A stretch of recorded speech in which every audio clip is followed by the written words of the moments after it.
Okay, I am going to show you how to make a fireman's hat. Okay, you can kind of see it. And I'm going to show two different versions. I'm going to show a X-Loom Flexi-Loom version, okay, where you can decrease, because that's what I did here on these sections. I'm decreasing here. But if you're doing the round loom version, which I'm going to be doing on a flexi loom, because I thought I had a 48 peg loom,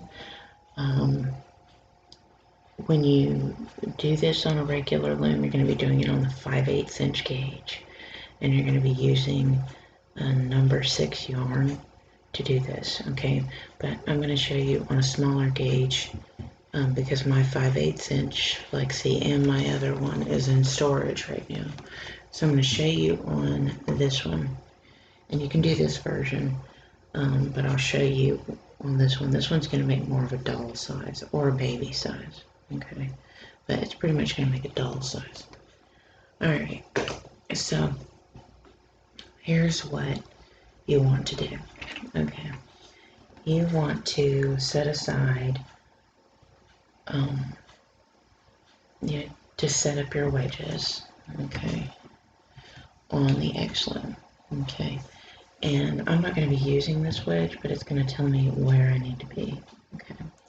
So what you want to do is on your large, I'm pretty sure I'm using my large, you could use your small, 5/8 inch gauge X-Loom. So what we want, so starting from here, you're going to count 1, 2, 3, 4, 5, 6, 7, 8. You can place a stitch marker there and put 8. Okay. Then you're going to count 1, 2, 3, 4, 5, 6.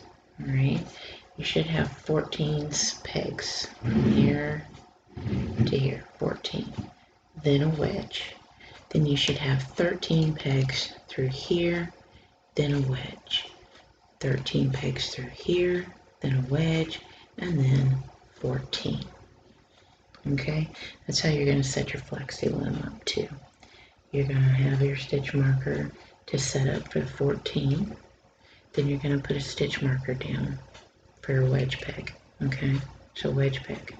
Then count out 13, and then on peg 14, put a wedge peg stitch marker, okay, on your flexi loom.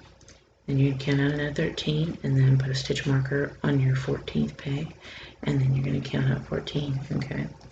And this is going to be done flat, all right? And I'm using Lion's brand Hometown USA, okay? Now, you will need more than one skein of this, I'm just letting you know. Go ahead and buy 2, even though you're going to use very little of it. Okay, so here's how it's going to work. I will try my best to keep it in camera, but this could be difficult. Alright, so I'm going to do a chain cast on. Try to give yourself enough tail when you do your slip knot so that you can actually go in and weave that in later. Okay. Alright, so you are going to chain cast on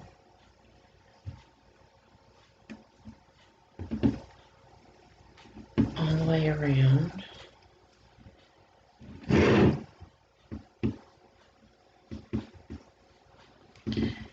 And you're going to stop here. Okay, you're not going to use this wedge peg. This wedge peg is just kind of giving you a starting and ending point, okay, without having to think about it. Alright, so you're going to chain cast on. And you'll do the same thing with the round loom. You'll want to chain cast on because our brim is going to have to be done separately, okay? So this is the same process. You're just going to chain cast on all the way around, okay?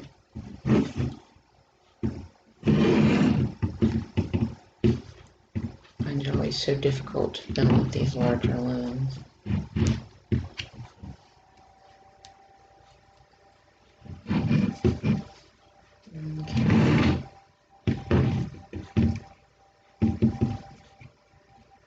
Alrighty. So just keep going on that, alright? And chain cast on. Now, how this is going to work with the 48 peg. Okay, you got, if you are on here, you're going to knit the row 2, but you're going to knit your way backwards. Okay. Push my stitches back down. Okay. So you're going to lift that back up. You're just going to knit your way over, and you're going to be slipping the first stitch of each row and knitting the last stitch of each row no matter what. Okay? So you're going to just knit your way around. So pause the video and get your row of knit done, including on the round loom, and we'll come back and I will show you the next process. Okay, now we're going to place that loop onto the last peg here. As you can see, there's a break.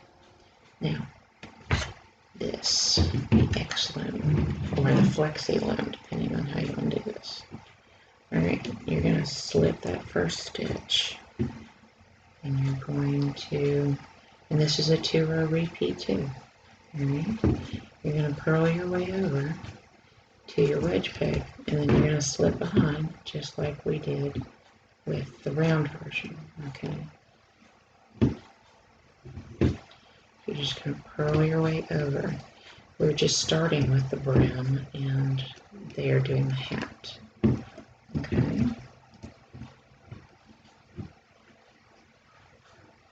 So you just purl your way over.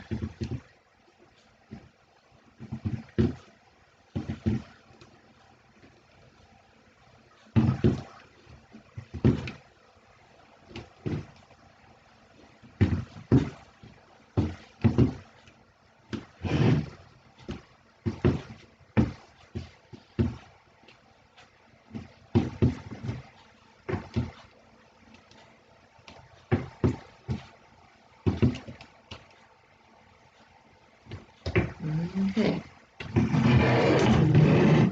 Slip behind the wedge peg. Just slip behind it. Okay.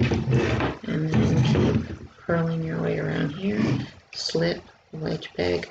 And if you're working the flexi loom, it's going to be your stitch marker. Okay. You're going to slip your stitch marker, slip your stitch marker, and slip your stitch marker. And always remember to knit the last stitch and slip the first stitch. So what you want to do is you want to complete this row. Then you're going to knit a row. Then you're going to repeat this row. So that when we come back, you should be over here. Okay? And ready to start doing the wedge decreasing or decreasing on your flexi loom. I have a video that shows how to do that. Okay? So go ahead and finish this row. Then knit your way back. Then repeat this row. And finish over here, and we'll come back over here. Okay? Pause the video and get that much done. Okay. I've ended back up over here. Now, it's time to start decreasing, and because I want a nice clean chain on my ends here, the decrease isn't just move this over. The decrease has to be skip that peg, pick up the next stitch, move it over, and then move that over. This side's easy. Alright. Now we want to pull the wedges in 1 notch. This is where you decrease when you get to your stitch markers on your flexi loom. Take and move those stitches to the wedge peg. You're going to do that all the way around.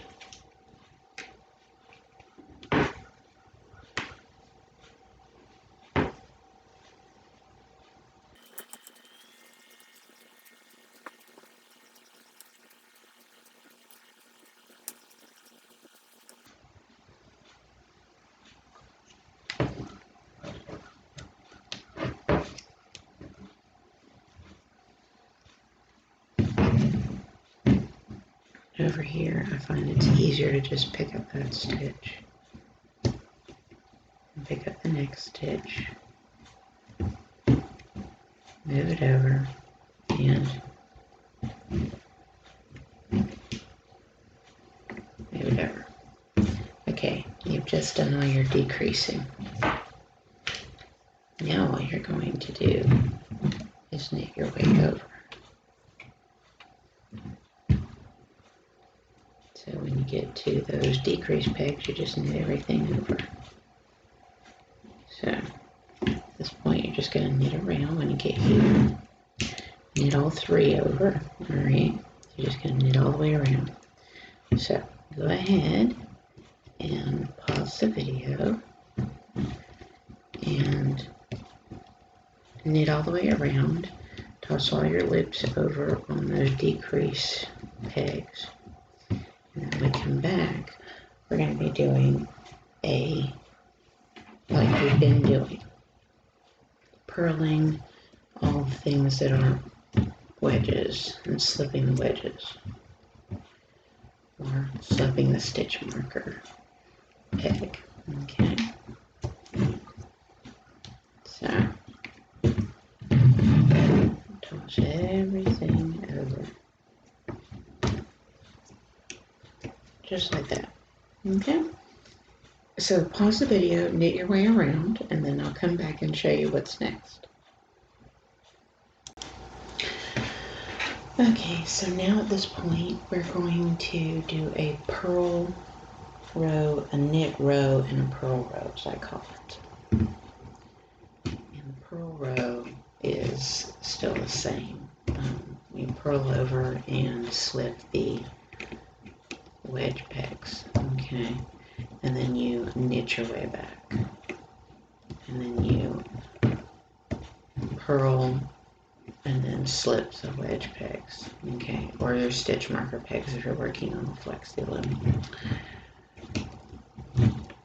So always knitting the last stitch, slipping the first stitch of each row, which will create a chain, making it easier to either add or sew later, depending on your skill level.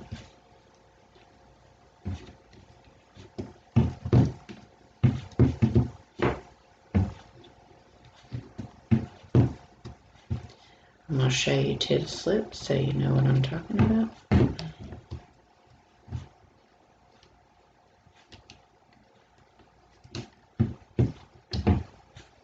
Okay, so keep in mind with this theme, because it pretty much sticks around.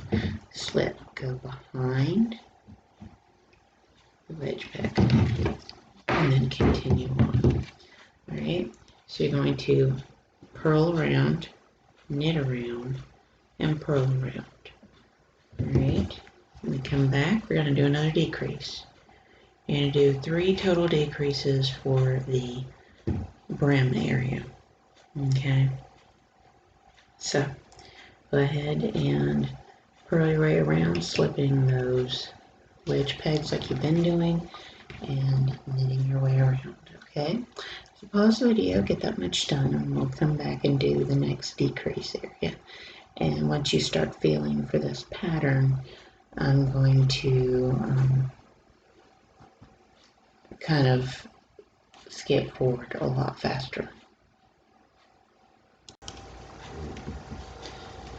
Okay, I have done my rows and I am back to the next section, which requires decreasing again. And you do the same thing like you just did. You lift up that end stitch, lift up the next stitch, place the next stitch over and put the end stitch down. Okay, and that keeps that chain going on to the end. Then you're going to move all your wedge pegs in.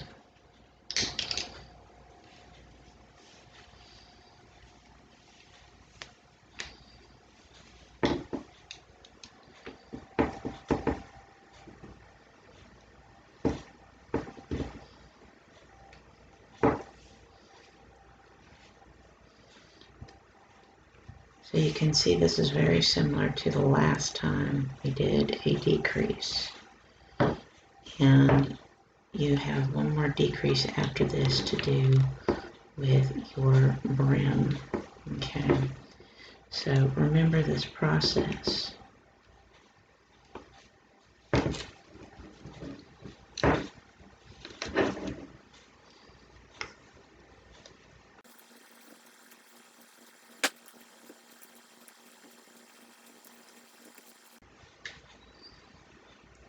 Of course, when we get to the end, lift that last stitch, lift the next stitch, lift the next stitch over, and then put the end stitch back where it goes.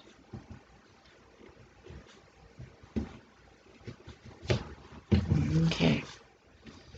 At this point, you're just going to knit your way around. You should already be seeing a pattern that we're doing. You knit all the way around. Then you slip the first stitch, purl, slip, purl, slip, purl, slip, purl, knit the last stitch. You're going to knit your way around. Then you're going to purl your way around, slip, purl, slip, purl, slip, purl, and then you're going to decrease again. Okay. When you decrease again, you're going to do like we just did again, and then you're just going to knit your way around. So when we come back, we should be over here. All right. So you want to complete those 4 rows. You're going to knit your way around after we just did our decrease. Then you're going to do the purl row. Then you're going to do a knit row. Then you're going to do a purl row, and then you're going to do another decrease. Remember, on the purl rows, you are slipping behind those wedge pegs. You're also slipping the first stitch, knitting the last stitch. All right. So go ahead and pause the video and complete getting your decreases done for the brim, and I will show you the next step. Okay, so I have finished my last decrease. So I've done a total of 3 decreases, as you can see, because there's our wedge that showed our starting point. You see there's empty, empty, empty. 3 empty. Okay, so we've just completed our brim area, and at this point what we want to do is we want to do a 2-row repeat, which you can kind of gather what is. It's the purl, slip, purl, slip, purl, slip, purl, knit, and then knit all the way around. That's your 2-row repeat. I will start to show you, but you're going to do that for 30 to 35 rows, okay? Kind of similar to this, and I'll be showing you how to finish up your circular loom one next. So what you want to do, you want to, of course, slip the first stitch, as you've been doing, to try to create that nice chain, because you're going to need to add the front panel to it, okay? And it'll give it a different kind of shape. All right. So you're going to just purl your way over. This is your first row of a 2-row repeat. Okay.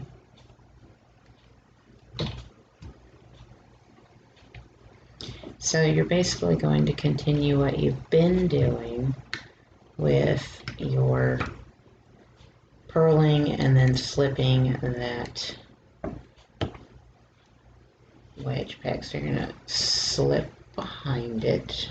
Okay, so you're going to slip behind it and keep going. Okay.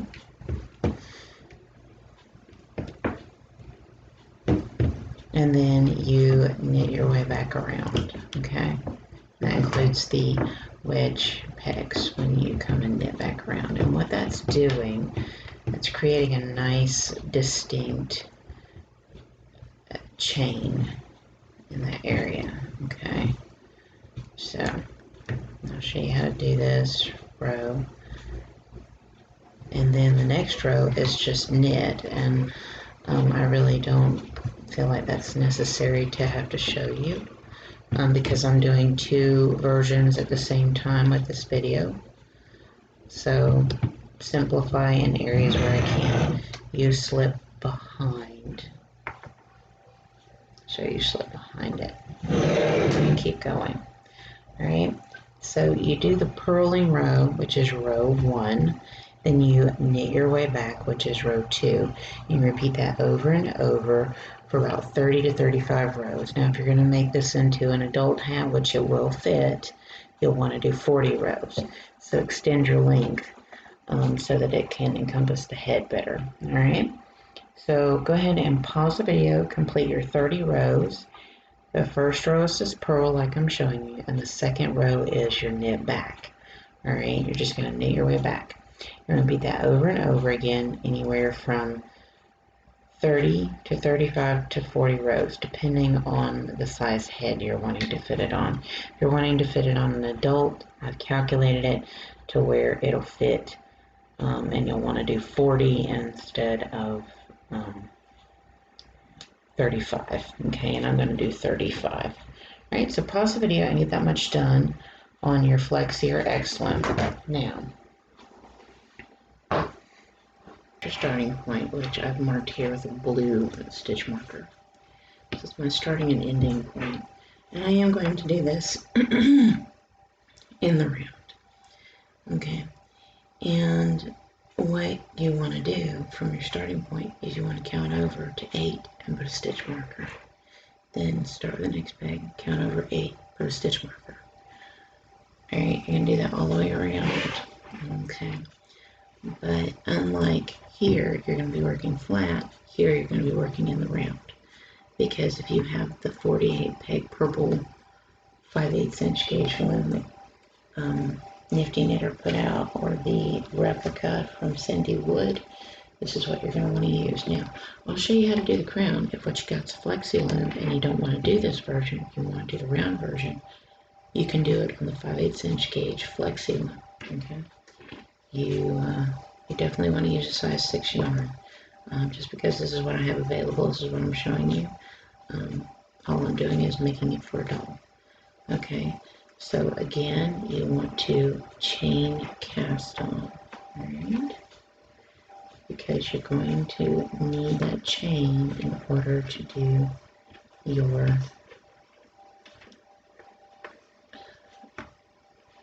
little hood,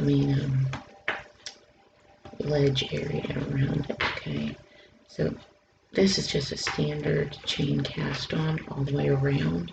Again, you're going to be working circularly on this loom, flat on this loom, because the panels are different. I'm going to try and show what that is. Okay, so for instance, you can see the connection of this panel. It looks different. Okay. So the long panel in the front is done separately if you're using a Flexi Loom like an X-Loom. If you're using the X-Loom, this front panel here is done separately than these back panels. Okay? You have a back panel with 3 wedges that you're taking in. Okay, and then you have your front panel that's done separately. You're not going to get that front panel. And if you're using a regular round loom, you're not going to get this ledge. This ledge is going to be different, okay? But this gives you the 2 options, okay? So go ahead and pause the video and complete your chain cast on, and then we can go from there. Now, if you have been working the other version that's on the Flexi Loom or X Loom, you can see what you got going on here. It's a nice flared out area. I've done my 30 rows and then 1 row. 31. Do a 30, and then I did my 31 working way back doing that purl stitch, because what we're ready to do now is decrease on that crown area. And just as you were doing down here on the brim, you're going to do the exact same thing here, including the rows in between. So you're going to go ahead and you're going to decrease and then knit your way around, and then you're going to do the purled row and then a knit row and then a purled row, and then you're going to decrease again. So just like you did down here on the brim, you're doing the same exact technique. And so you're just picking it up, moving it over. Okay, and then you're going to take that wedge, you're going to move it down one. And you really should only have to do this 3 times, okay? And then you should be able to just bind off, drawstring bind off, okay? So you can see that's where we're at. Push it down, and then move it over. I like to pull on it so it solidifies it. It's very hard to get this in the camera, so I apologize if it goes out of camera. Okay, and then move those over.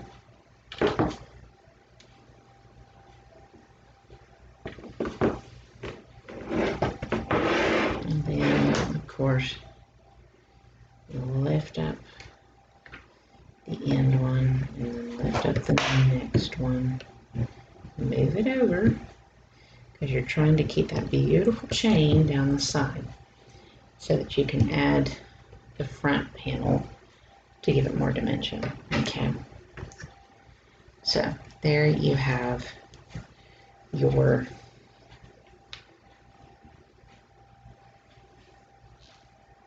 panel going. Okay, at this point you're going to knit all the way around and toss all the bottom loops over.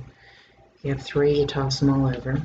So you're going to knit your way around. Then you're going to do your purl row, which is your purl slip on the wedge, purl slip on the wedge, or your stitch marker, all the way around, just like you did on the brim, just like it on your decreasing. Okay, you're going to follow the same process in all the rows in between, and you're going to do it 3 times. We've already done it once, and this will be twice, and this will be a 3rd time. Okay, once you get to the 3rd time, you're going to go that back and forth, and then when we come back, we should be ready to drawstring bind off and start that front panel. Now, we are basically finishing up this back half of the hat. After we complete that and do our drawstring, you have the front half of the hat to do. Okay? So, and that's what you'll be doing next. And it will have a different kind of dip to it. Okay? So go ahead and pause the video and complete back half of your hat if you're working the X-Loom version. Okay? So when we come back, I think we'll be on finishing this up, and if you're working the round loom, you should be doing the corner of the brim. Okay, so pause the video and get that much done, and we'll come back and finish up the back and start the front panel.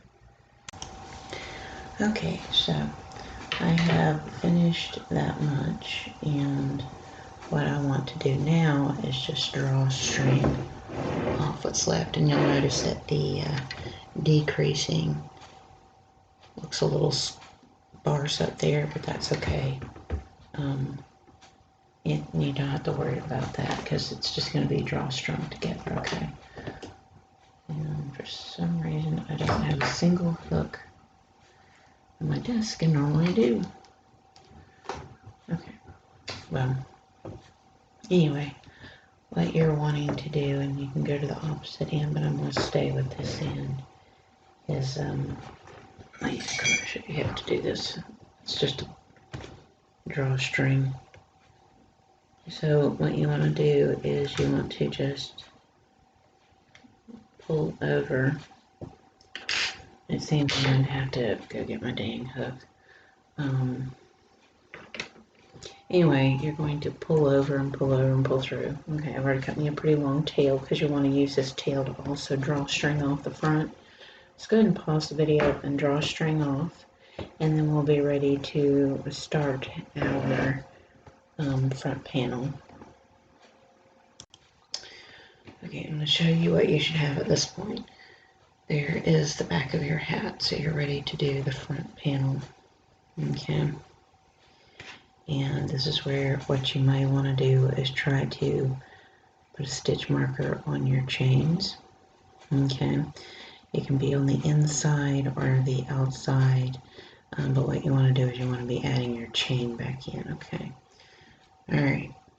So let's get started with our front panel. And if you don't want to do this modular knitting technique, you can just knit the front panel and sew on. But I find modular knitting saves you a lot of time. When you're done with it, you're done. Alright, so you're going to chain cast on 23, which is from here to here. I don't know if I can get it in the scope of the camera. So from here to here is 23. Alright, you want to cast on 23. And you're going to do a chain cast on so you have a consistency with the back and the front. Okay, so yeah, chain cast on 23 stitches.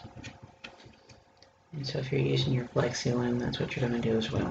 Okay, so you're just going to chain cast on 23 stitches. Okay, so pause the video and get that much done. And then we'll come back and I'll show you the technique that is going to give you more of a curved area on the front of the brim. Okay, so you're going to be doing a little bit of a short drawing. Okay, so pause video and get that much done, and then we'll come back. Alright, in the meantime, put that aside.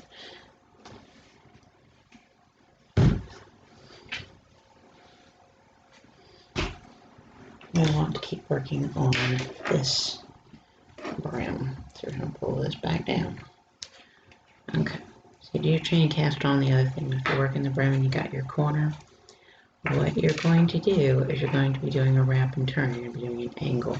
So if you've done a 10-stitch blanket, this is nothing new to you. Alright, so here's how it's going to go. You're going to knit your way over to just before the last peg. And you're going to wrap and turn that last peg. Okay, and then you're going to purl your way to the end.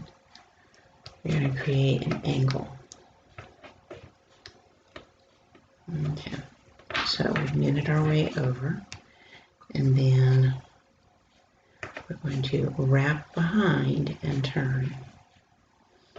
Then you're going to purl your way to the end.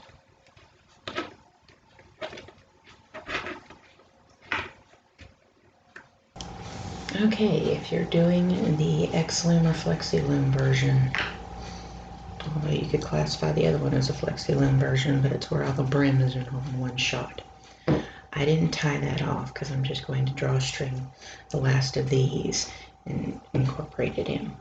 Okay, so what you're going to do is you're going to start with the tip chains, as you can see. Okay, you're going to start with those, and you may want to mark them. All right, and you're going to add them to the ends. All right, and then you're going to slowly add them as you do a row. Okay, so what you may want to do is, we've done our chain cast on at this point. Okay,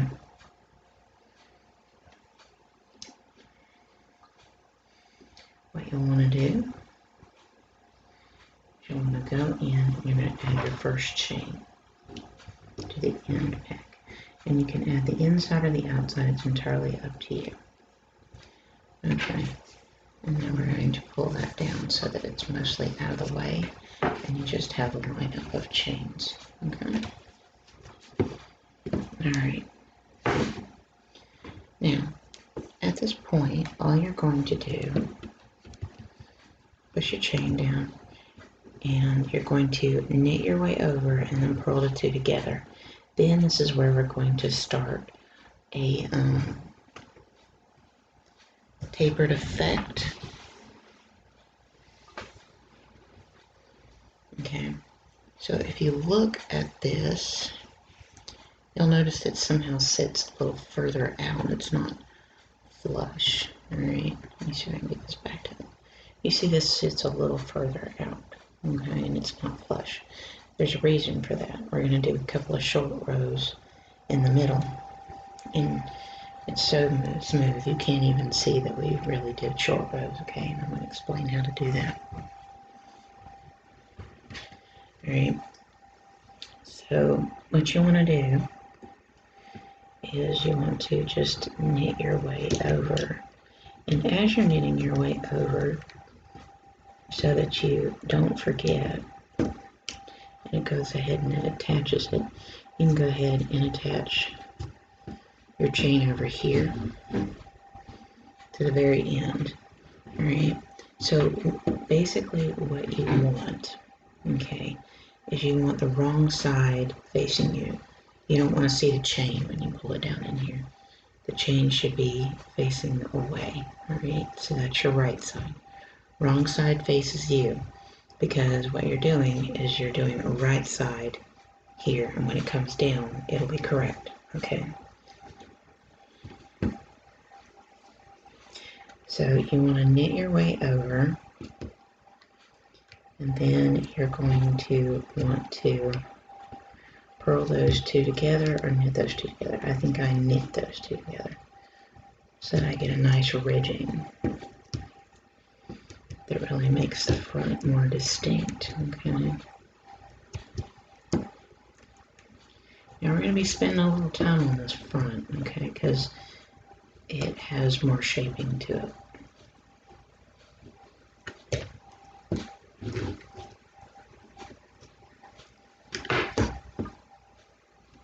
And I will do my best to stay in screen.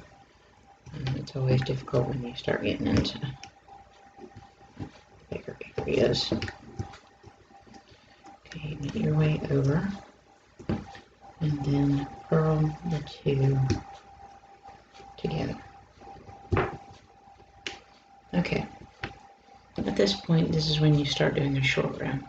So what you're going to do is you're going to slip that first stitch, and you're going to purl 15, okay? So we have 1, 2, so you just want to purl 15,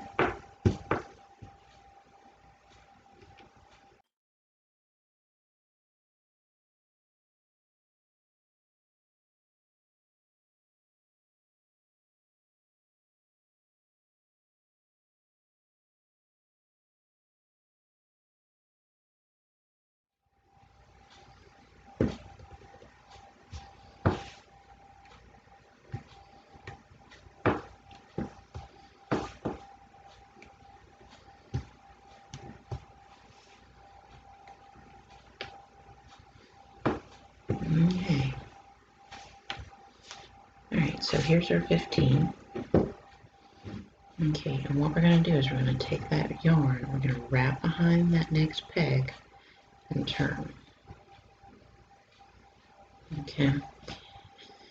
Then it says we're going to knit 9.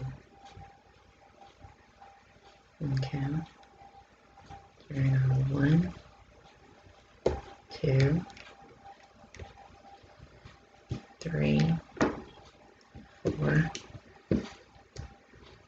5, 6,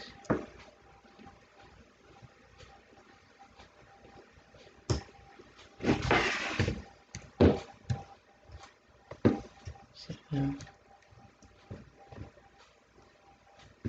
8, 9. Okay. Then we're going to wrap the next peg and turn. Okay. So you're right behind it and then in front, and you're going to work your way back. Then you're going to purl 9. You're going to knit the 2 together over here on your wrap and turn peg. And then you're going to purl 1, wrap and turn, and you'll notice a pattern developing, okay?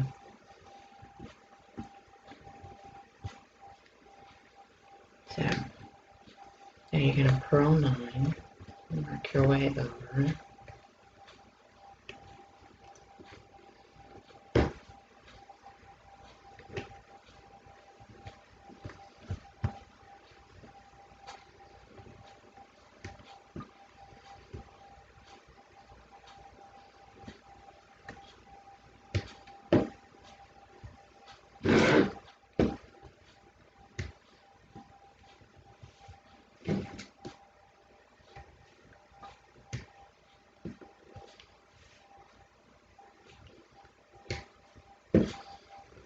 Okay, and then you're going to purl the 2 together.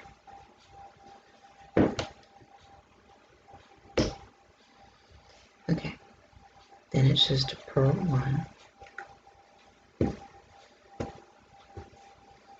wrap behind the next peg and turn.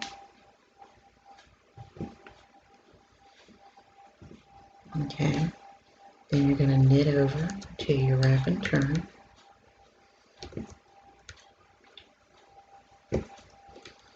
You're keeping up with the garter stitch, okay?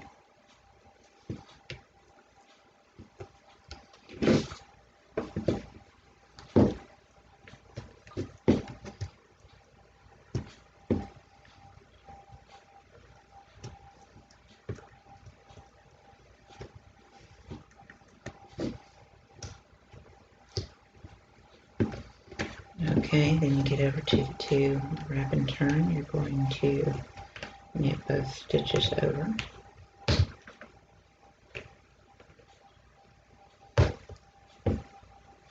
Then it says to knit 1, wrap and turn. Okay, so what you're doing is now you're going to purl your way over. You're going to purl the 2 together over here. Then you're going to purl 1, wrap and turn. Then you're going to knit your way over here. You're going to knit the 2 together here, over here. Then you're going to knit 1, wrap and turn. And you're going to do this all the way to the end, okay? And when you get over to here, to the end peg, remember you're going to knit them all the way over, okay? And when you do the same thing here, you're going to knit it over. All right, so go ahead and pause the video. You should end up doing 3 wrap and turn sections, so 3 or 4. Let's see. We have this one and this one. So there's 1, 2, 3, 4. You should end up doing 4, and you're doing every other peg is wrap and turn. And if you want to mark those so you know which ones you're wrapping and turning, go ahead and mark those. Okay, so we've stopped here. Your next one should be here, and then here. Okay, and over here, we stopped here. Your next one should be here and here. Okay, so go ahead and pause the video and get your short row sections done. And then when we come back, so look at my notes. Wrap and turn, wrap and turn. Okay.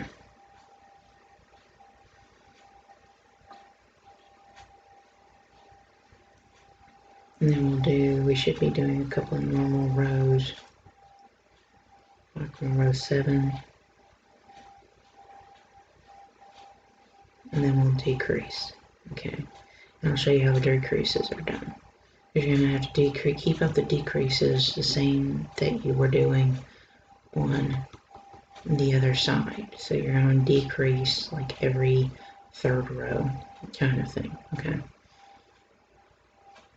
And it gets easier after a while.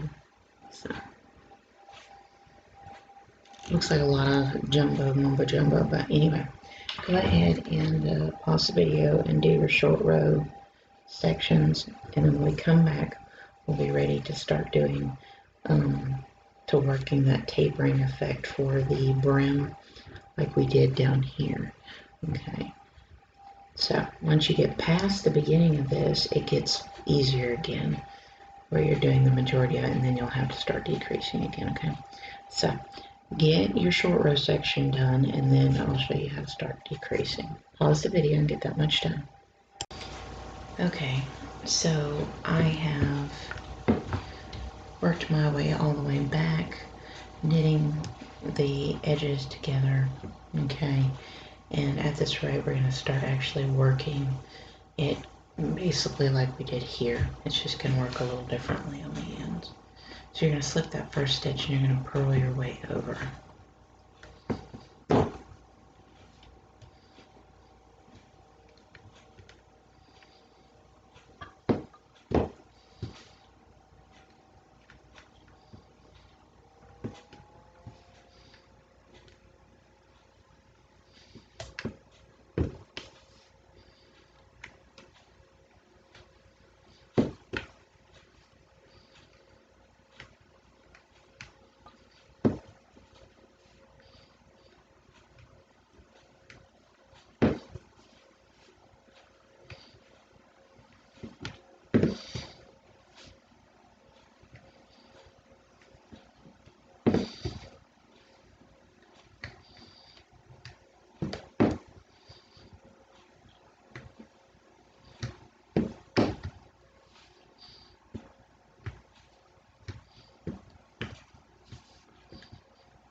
Okay, when you get to the last 3 stitches, you want to lift up that last stitch and the next stitch. You want to place it onto that, and then move the slip stitch over that you've been doing. Then you need to add a chain, that would be the inside of the chain or the outside, to that end peg. Okay? Then you need to purl the 2 together on that decrease.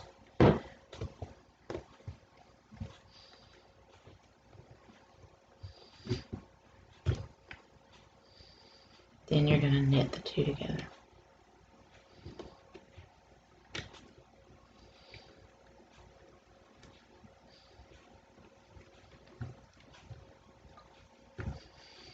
Okay. Then my suggestion is to come over here and go ahead and do your decrease. That way you don't have to worry about it, because that's going to be the next thing you want to decrease over here. Then you'll want to add your next chain. Okay. And then what you'll do is you'll knit your way over. Okay, starting over here. Okay, and then you'll knit the 2 together, add the chain, knit the 2 together, as we just did over there. Alright? Decreasing.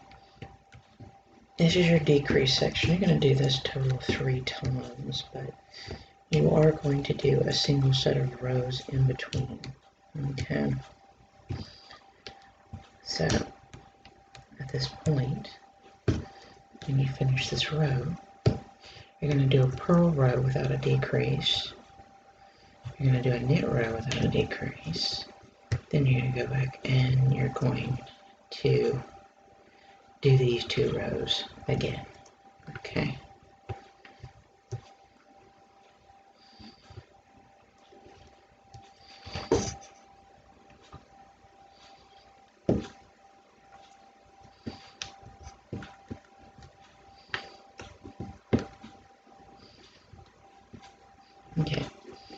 So you knit your two together on your decrease, because that's what this row is about, knitting. And of course on the add the chain row, on the add the chain stitch, you're going to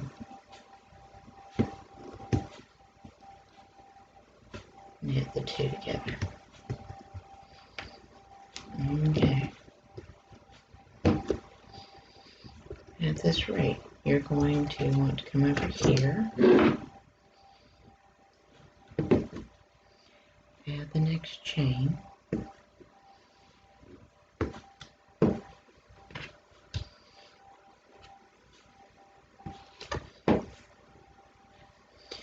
you're going to slip that first stitch and start purling your way over.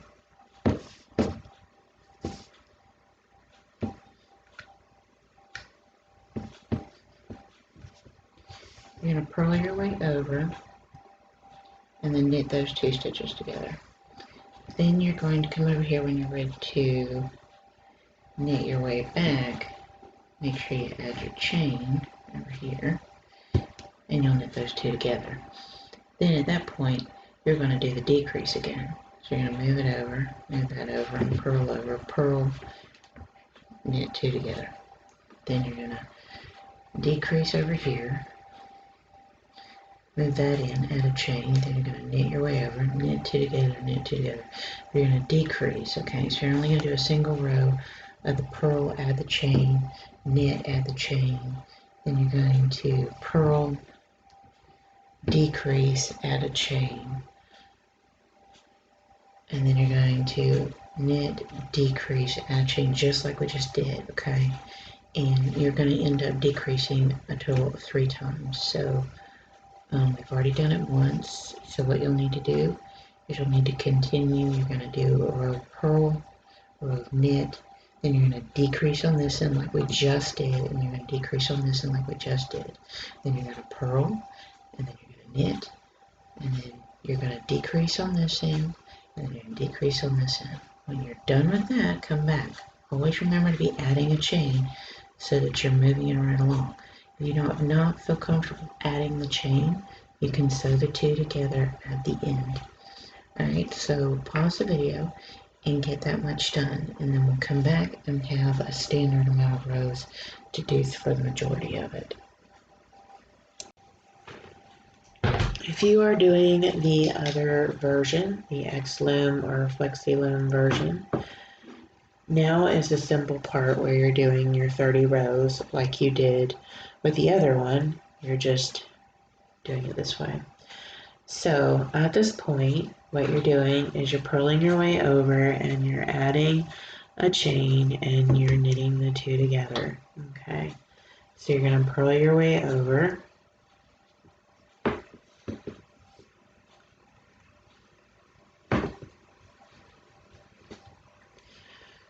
And you've already added your chain. My suggestion is to add the chain before you do the row, and that way you know what you're doing. Keep up with your 30 rows, okay? That way you know what you're doing, okay? So you're going to purl your way over, then you're going to knit the two together, and then you're going to knit your way over, and then you're going to knit the two together, and you're going to pull that chain up. You're going to add it to the last stitch. So there's no more decreasing at the moment. You're just doing 30 rows, adding the chains, and purl over, knit the two together, knit over, knit the two together. You're always knitting so that you get this nice chain stitch, okay? You should get a feel for it. You've been kind of doing it already. You're just not having to decrease, okay? So go ahead and pause the video and complete your 30 rows of adding the chains on the side. Again, you're going to purl your way over, knit the two together over here. Okay, then knit your way over and add your chain and knit the two together over here. Then add your chain over here, slip the first stitch, purl your way over, knit the two together. It works like that, okay? So go ahead and pause the video, get your 30 rows done, and we can go from there, okay? Okay, we should be on the downward run. As you can see, here's your completed hat. It has a nice shape to it, okay? And what we should be doing at this point is decreasing down while still adding a chain. And I finished over here because my decrease sections always, so it's probably not quite 30 rows, okay? Because my decrease section is always being done on the knit, okay? So I'm going to pick up that last stitch, pick up the previous stitch, pull it over. I like to go ahead and do this all at once. Pick up that last stitch and the next stitch. Pull that next stitch over and put that down. What it does is keep that beautiful chain going. Then you're going to add a chain over here.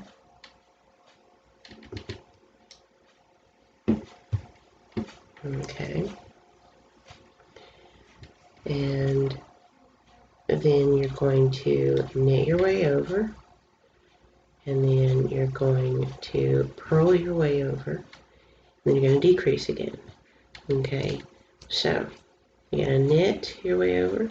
And you're going to purl your way over and decrease again. Just like we just did. So you're keeping that process going. So you're still adding your chains to the ends.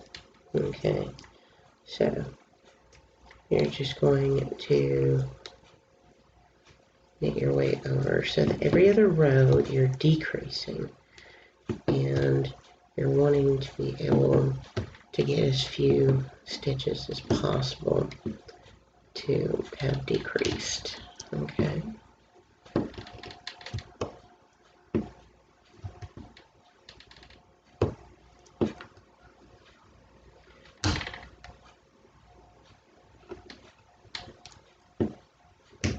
And it should get easier to keep adding the chains because you're decreasing. Okay.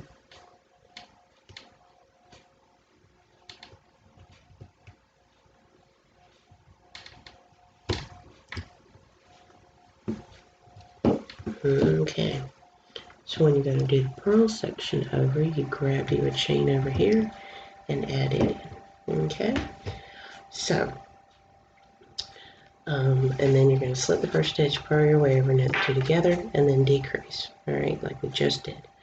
You're going to do that until you don't have any more chains. Okay.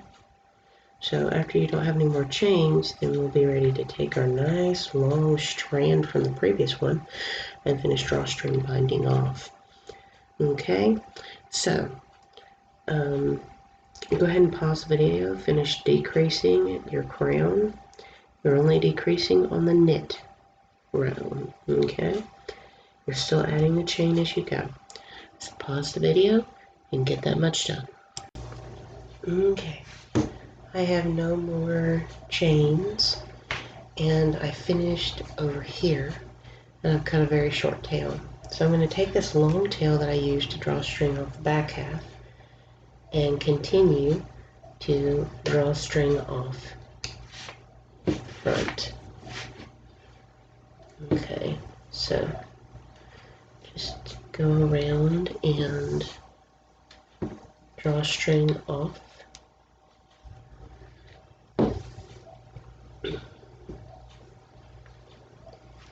And then you're going to tie it off, and this is actually going to complete the hat portion of this. And next is working the gold panel that goes to the front of the hat, which is worked separately and sewn on. Okay. So pull that through.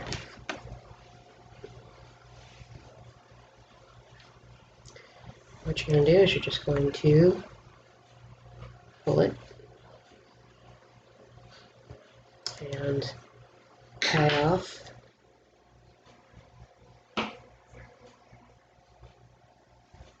And you can send it through the middle. Okay.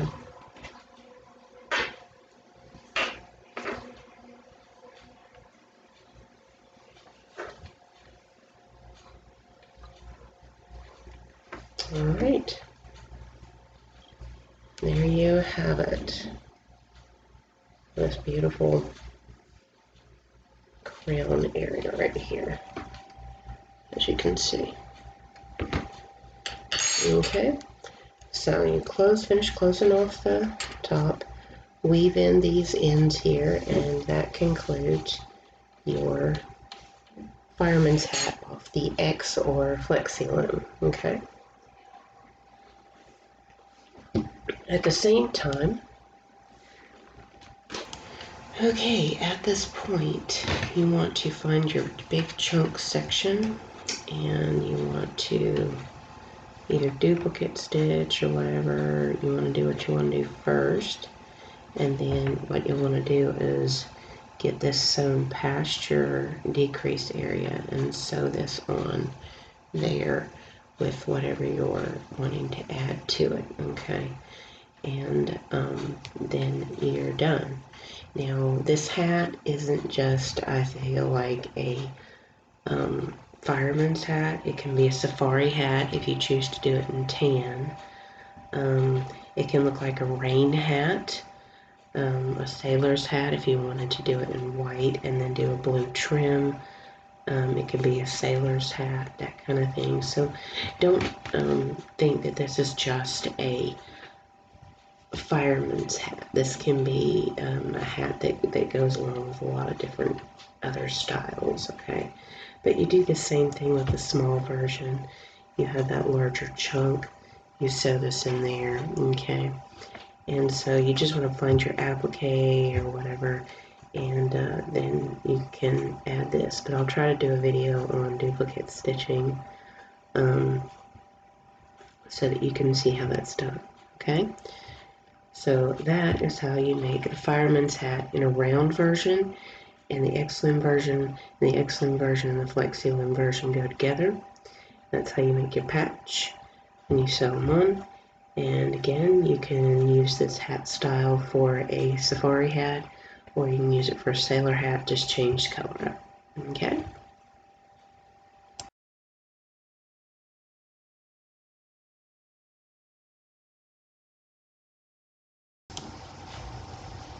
Okay, so when you finish your last one, you want to place your loop you've been pulling around the pegs, the one you've been doing here, like that. You want to just place the loop itself onto the last. What you want to do now, if you're doing the round loom version, let me take this down. You just want to knit a row, okay? So you just want to go in and knit a row. Now, if you want this to be bigger, you wrap your knits instead of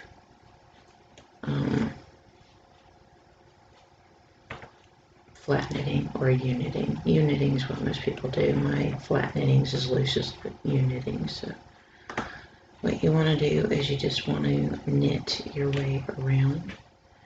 Okay, so if you're doing the round loop, just knit your way around, and then I'll start the repeat rows that you'll be doing for the majority of the hat.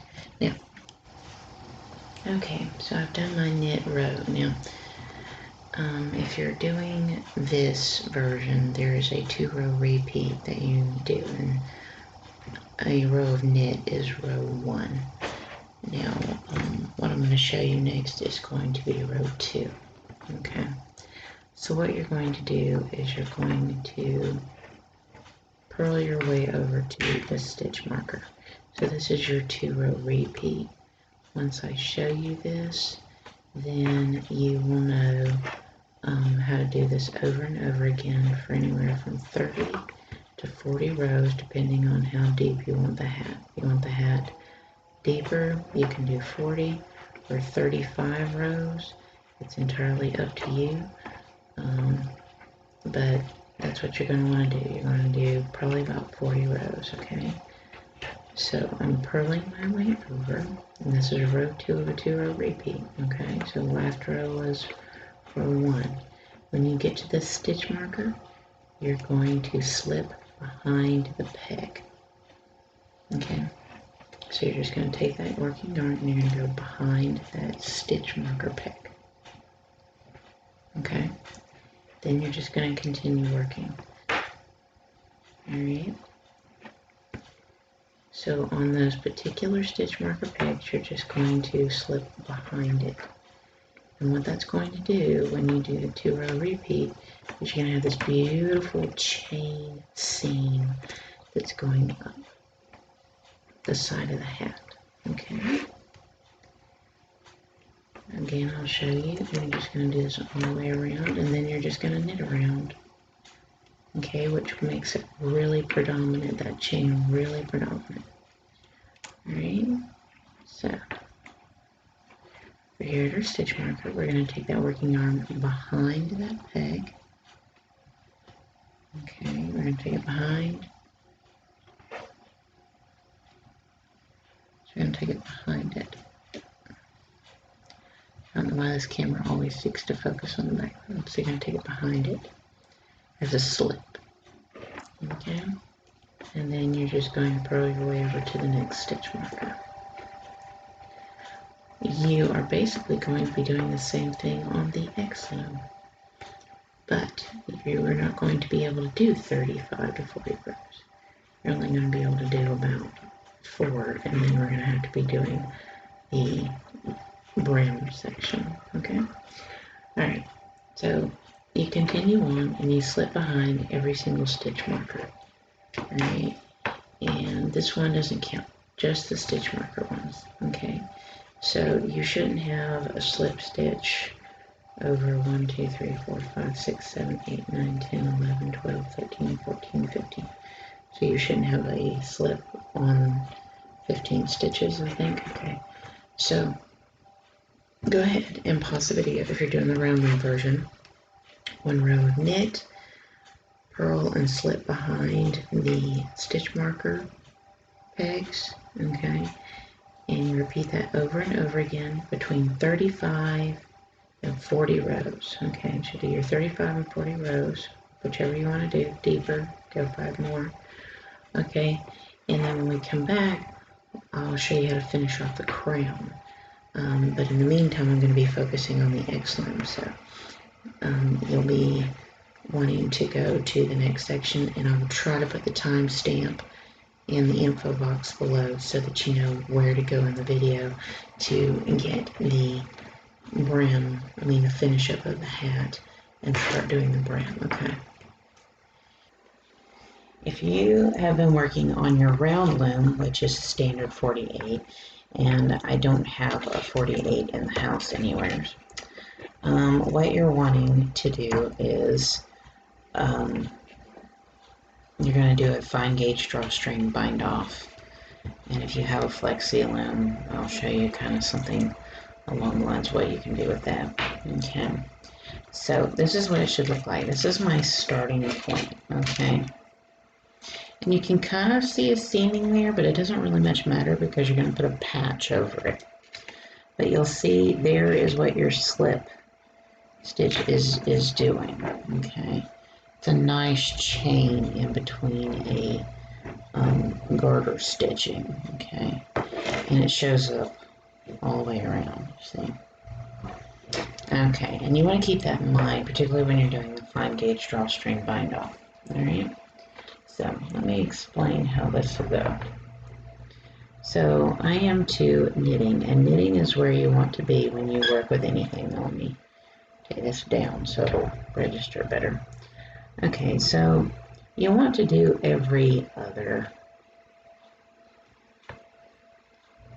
kind of decreasing. Okay, so you take and knit the first 2 stitches, take it back 1, toss the bottom loop over. You think you're binding off, you're not. Knit 2.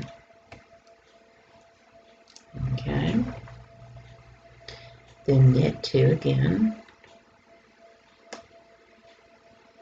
take that back 1, toss the bottom loop over, and move it over 1, and then knit 1.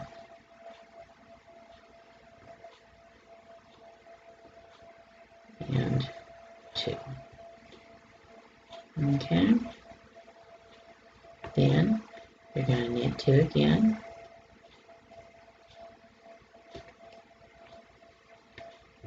Take it back 1, cross the bottom loop over, and move it over 1. And then knit the next 2. And then knit 2 again. Take that one back 1. Toss the bottom loop over. Move it over 1. And knit 2. Okay, so then you knit 2 again. And you notice you're tending to line it up so that you're not having to mess with that stitch peg area there. Okay, which is good because you want to keep that nice smooth line going actually.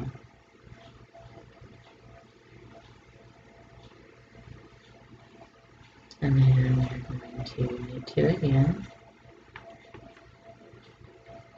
Take back 1. And what you should have is about every 4th peg is empty, is what you're after. So every 4th peg should be empty.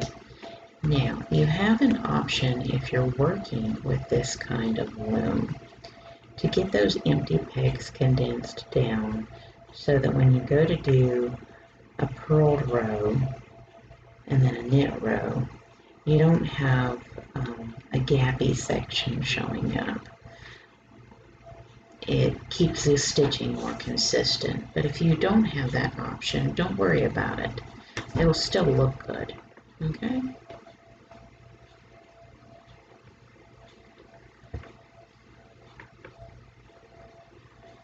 So you want to do this all the way around.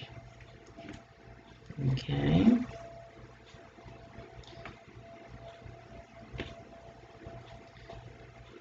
So go ahead and pause the video and complete this type of decreasing that we're doing.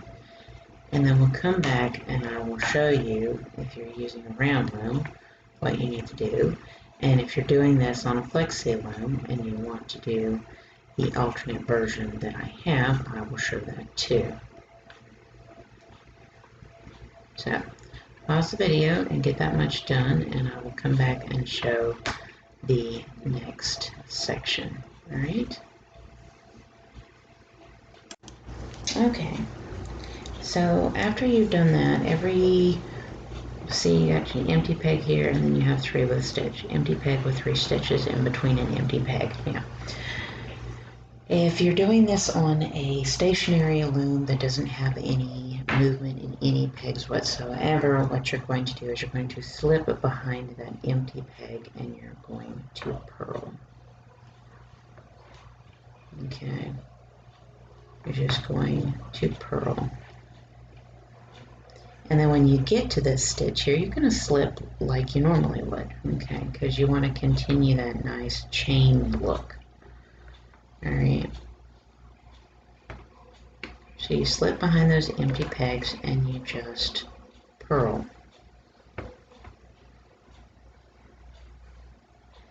You're going to slip behind that and slip behind that one and purl. Okay? Now, if you're doing this with a flexi loom, now you're just going to do that purling all the way around, and then you'll want to come back and do another decreasing section. Okay.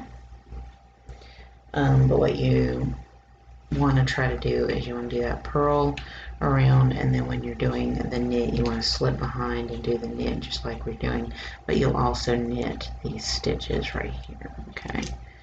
And then you'll do another purl because you always want to do your decrease on the knit row.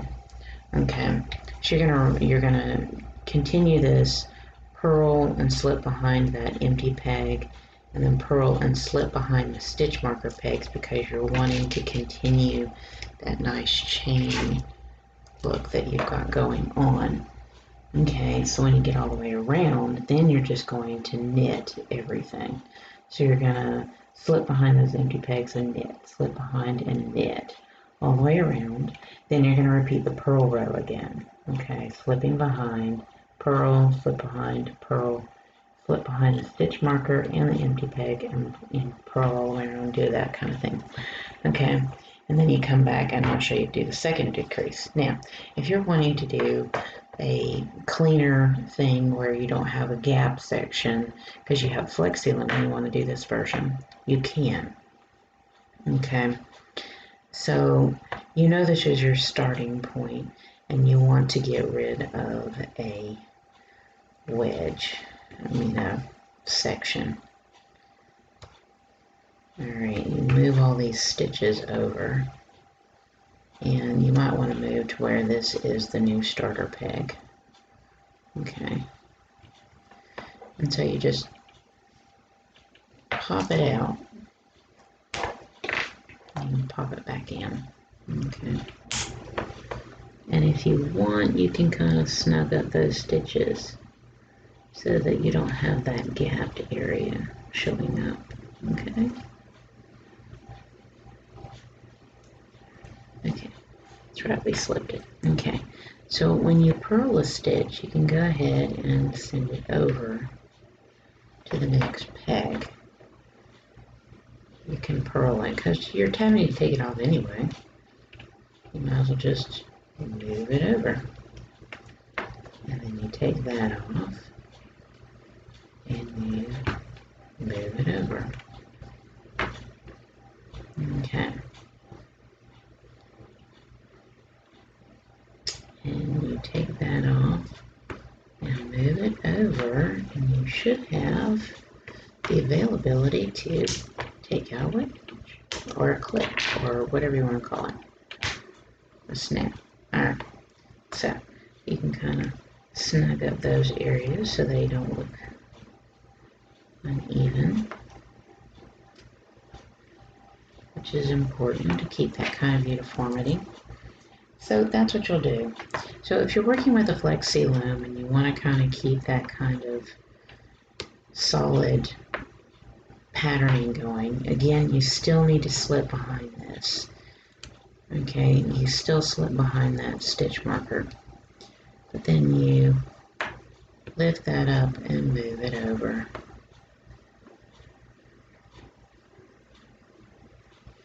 That's what I find is the easiest way to do that. So you lift it up, move it over, and you can lift this one up and move it over this way. Usually I snug up my stitches no matter what after, because you do a certain amount of stretching when you have to take them off. So I usually just kind of snug up as I go. Okay, so go ahead and pause the video if you're doing the flexi loom version. Get all your little emptiness out, and then what you'll do is you'll knit around. Then you'll do a regular purling where you're purling along and you're slipping behind these stitch marker pegs like you've been doing. And then when we come back, we're going to do another decrease section just like we did first. Okay, so pause the video and get that much done. Okay, so I've done my rows, and if you're doing a round version, you'll think, oh my god, what are you doing?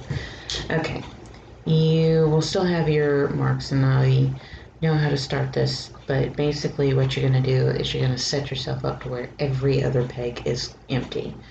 Okay, so you're going to slip behind that first peg that's empty if you're doing the round loom version, and you're going to knit the next peg. Then you're going to knit the next 2 stitches. You're going to take that first stitch, that second stitch back to the first stitch, toss the bottom loop over, and take it over 1. Then you're going to take it behind an empty peg and you're going to knit 1. Okay. Then you're going to knit 2. Now this is your slip stitch, and this is where I'm going to work it a little differently. I'm going to take, instead of moving it back one, you're going to take this one over and you're going to put it on top, and then you will toss it over. This way you'll keep with your line. If you do it the other way, you'll lose your line, okay? Now, then you'll slip behind an empty peg, you'll knit 1, then you'll knit 2, 1, 2, take the next loop back 1, toss the bottom loop over and move it over 1.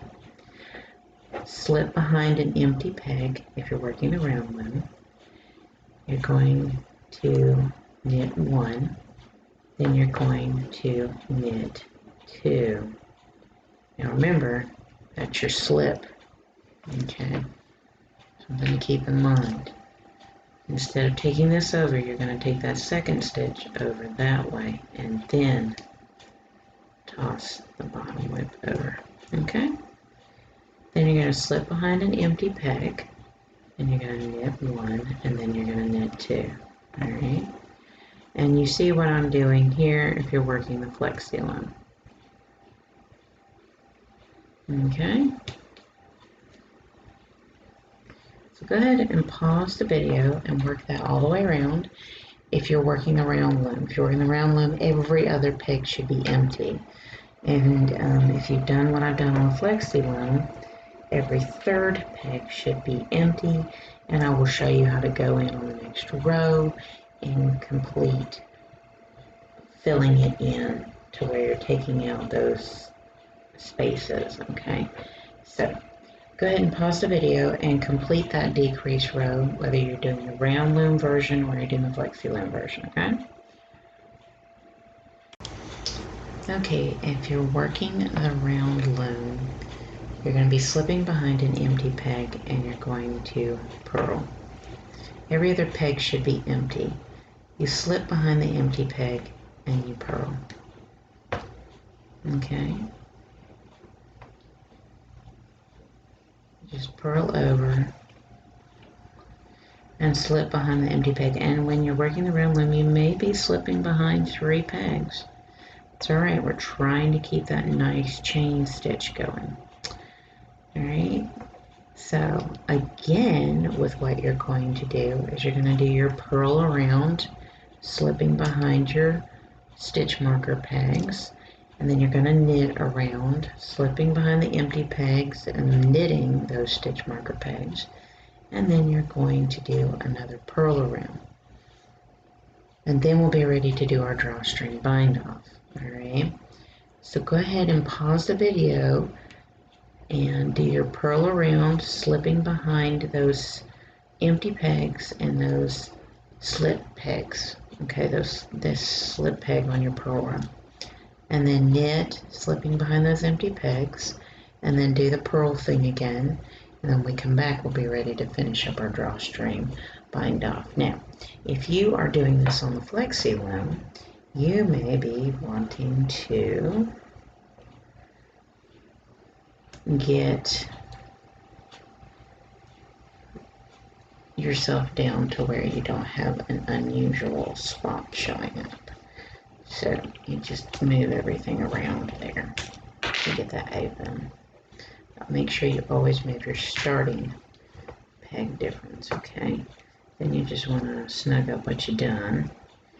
And then what you'll want to do is you can pick up that slip behind and just move it over 1 so that you know what you're up to, and then move that over 1, okay? And just snug that up. Okay, so now you can empty out another section. This is a little different way. This is going off of a already concept that I do anyway on a fine gauge drawstring bind off. The lucky thing is you can start moving everything around. Alright, so you're not going to do anything there. You always make sure you move that over. You can slip behind it and purl that next stitch. So you can see how this works out. It works a little differently, but it's still decreasing the crown. Okay. So you're just kind of working your way around.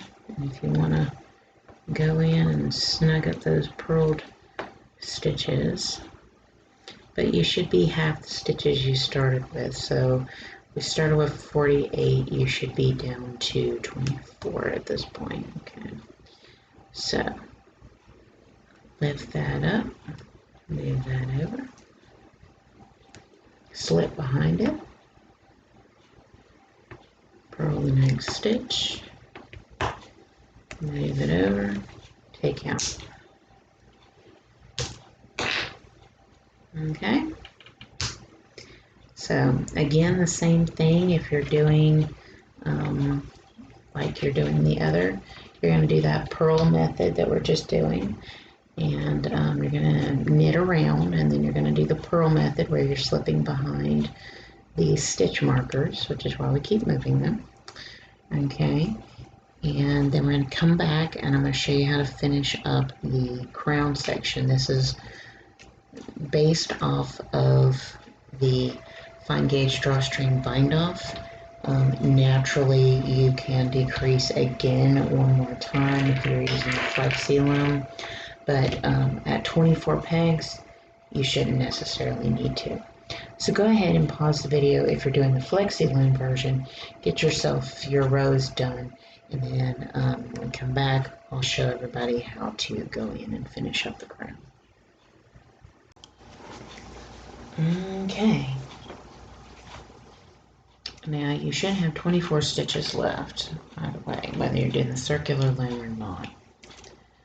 Okay, what you want to do is you want to go around one more time and you want to knit everything so that you're down to, you're ready to go in and do a drawstring off, okay?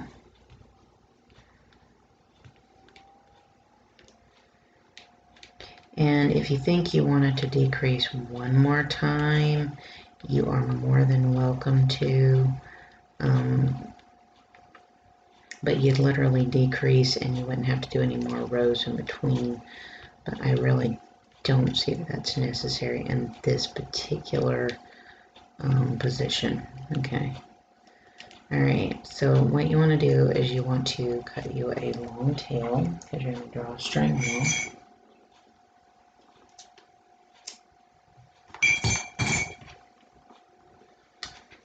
Alright, so how I do this, I'm ready to draw a string off. I want to skip my first stitch. I want to toss the bottom loop over and pull my tail through. I want to skip the next stitch and move to the next. Toss the loop over, pull through. I'm going to do this all the way around. You slip behind so that you're taking off every other stitch at this point. Okay.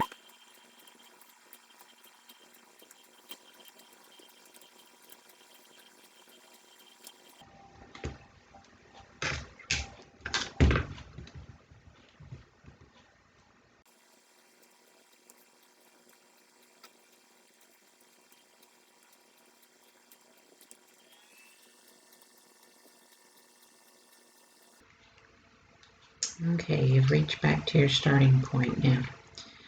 What I like to do is I like to skip that starting stitch again and it be my last stitch to pull off. Alright, and what that's going to do is it's going to give me a nice large gap to know what to pull. So now you just want to go in and you want to take the rest of the stitches off. Okay.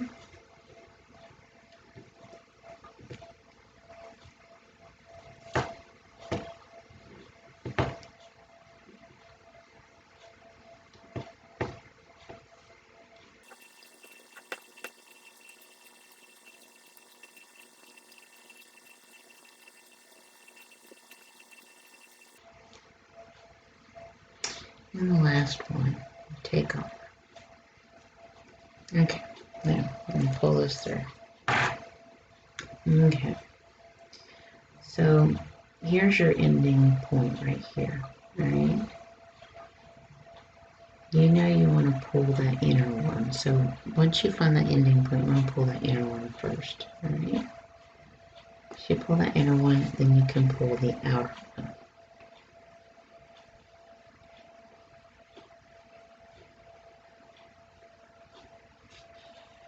There we go.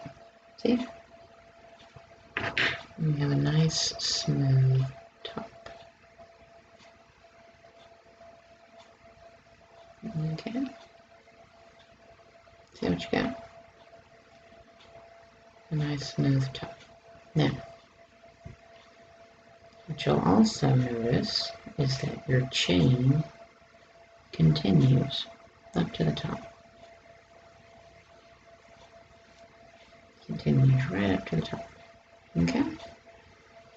So it gives you a nice, clean crown. Alright? Now, if you're getting used to flexi looms and that kind of thing, this might be a new way of wanting to go in and close off the hat.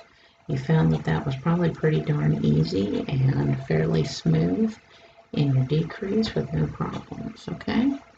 So that's how you finish up the base of your fireman's hat. At this point, you want to close off like you normally would a beanie hat.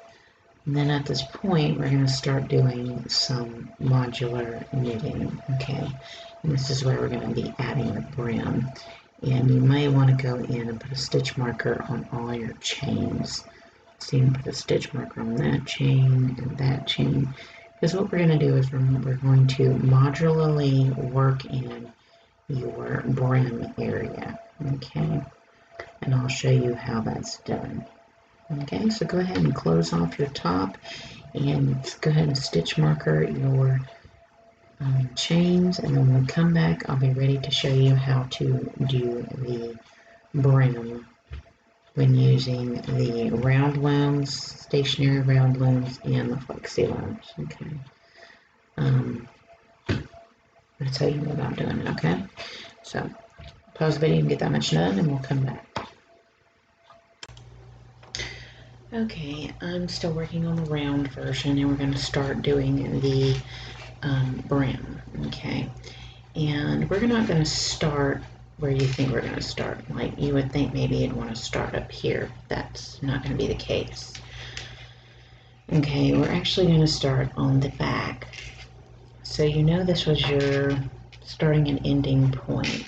We're going to go, and as you can see, this is the chain for the back. This is going to actually be your starting point, which is why I have a blue marker here.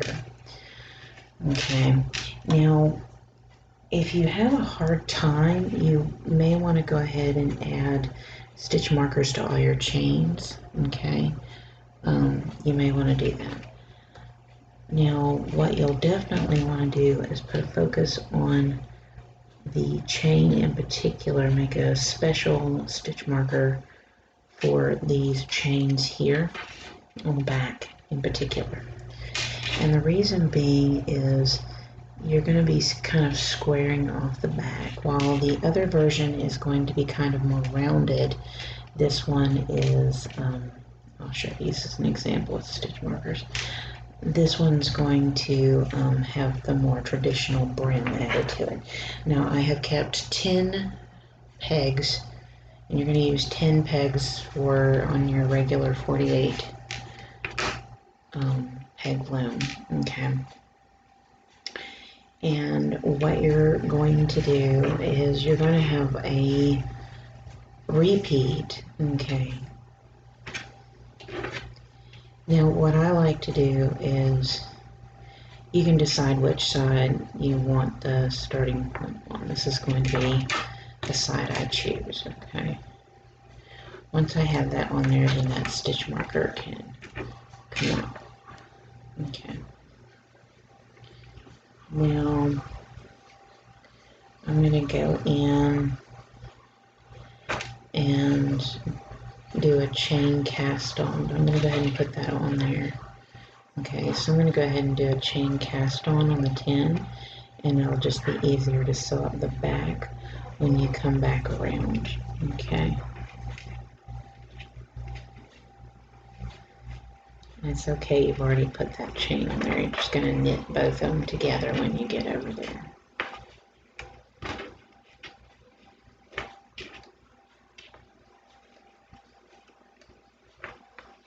So you're going to go all the way and chain cast on to the end, and this will make it really easy when it comes time to sew up the end. Okay. So it's just making it easier to see is all it is. And there. Okay. So you've done your chain cast on 10 stitches, and I am going to knit my way back. Okay. And I'm probably going to stick with the garter stitch style that I've been doing already. Okay. Now, when you get here, when you start adding chains, you have two choices. You can either purl the two together, or you can knit the two together. If you're going to knit the two together, you're going to get a chain. If you purl the two together, you will not get a chain. I am going to purl the two together.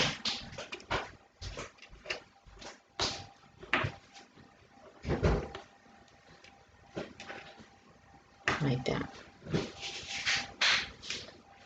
Then you're going to slip that first stitch and purl your way out. Now if you want a shorter brim, you can cut it by 2 pegs if you'd like.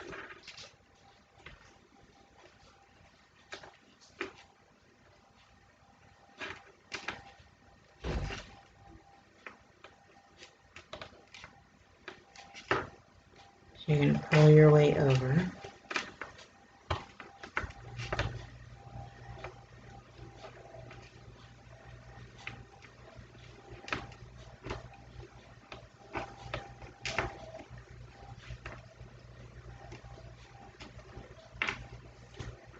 And then you're going to knit that last stitch. Get the last stitch, slip the first stitch, and it puts a beautiful finish onto the edge of your brim. Okay. Now, what you'll want to do is, I think I want to actually go this direction. Okay. You'll see a complete chain. See if I can get it to focus in. You'll see a complete chain right here. See it?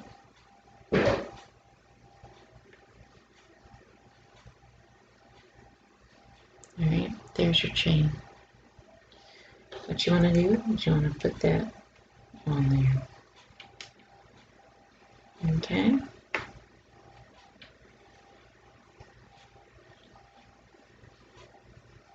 And then what you're going to do is slip and knit your way back.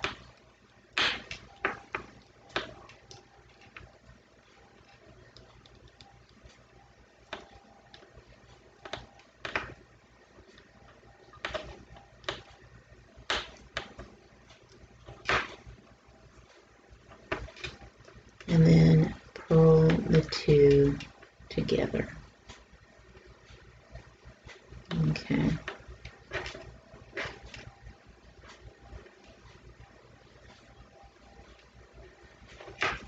Okay. So you're gonna continue this method just like this, back and forth until you get here. Okay, so you're going to do just what I did. You're going to purl your way over, knit that last stitch, add your chain over here, so add the next chain, and then slip and work your way back. Now, this is where it's going to work different. When you get all the way over to here, we're going to do a series of short rows to create a corner, okay? And then once we pass this corner, we're going to change up our technique of what we're doing so we have a more rounded edge, okay? So go ahead and pause the video and continue this method and stop once you get to this chain here, okay, which is what lines up with this. Okay, so pause the video and get that much done.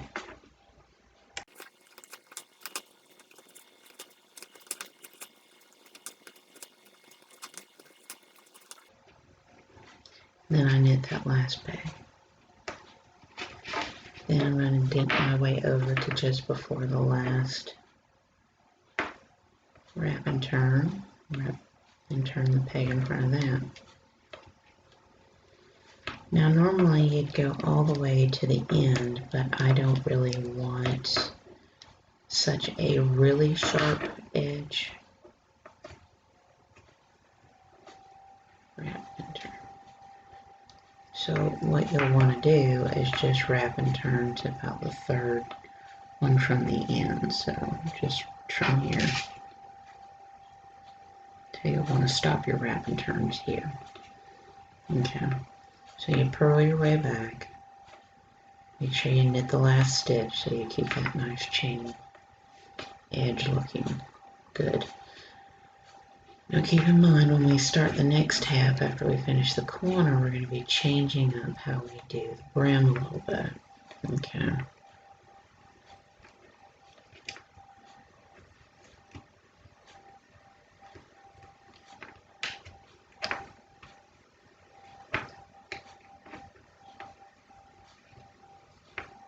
And we'll probably be shortening it some.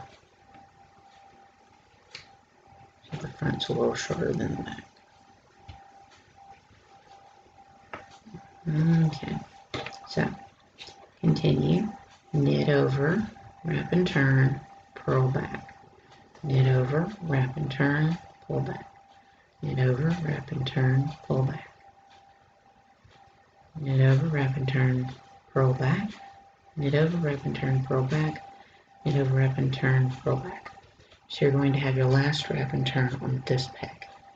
Alright, and then when we come back, we'll start adding the pegs back in. Okay, now at this point, as you can see, you should have 2 single stitches and wraps and turns all the way over. Now, what you want to do is you want to knit the 2 together. Start with the peg you finished with and purl your way back. That's how you start adding them back in, remembering to knit that last stitch and slip the first stitch of each row. Okay, and then you're going to come back over here and you're going to knit and then knit the 2 together. Start with the peg you finished with, purl your way back. You start to add all your stitches, your wrap and turns back in slowly but surely, like we're doing now, until you get to the end. Now, when you get to the end, you're going to add this chain here that you have, and you're going to purl the 3 together. Okay, you're going to purl it all together to continue with that patterning. Okay, and then we're going to be changing it up, okay, on how we're doing the brim.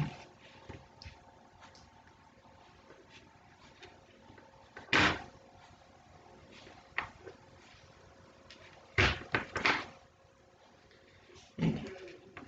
And sometimes it's easier to keep in mind with what you're doing. Okay, so knit your way over, knit 2 together, purl your way back, then knit over, knit your 2 together, purl your way back, knit your way over, purl your way back, knit your way over, purl your way back, knit your way over, purl your way back, knit your way over, and then purl all those together. Okay, So pause the video and get that much done. And when you've completed that, then we'll be doing our switch up and shortening the amount of pegs we're using up to do the majority of the brim. Okay? Okay, so I have finished my corner, as you can see, and what I'll do is I'll angle out in the back. So what I want to do is start decreasing the amount of pegs I'm using, because I don't need it to be as big in the front. Okay, so what you want to do, so of course you slip that first stitch and you purl your way over. And when you decrease, always decrease on the knit. It just makes it easier.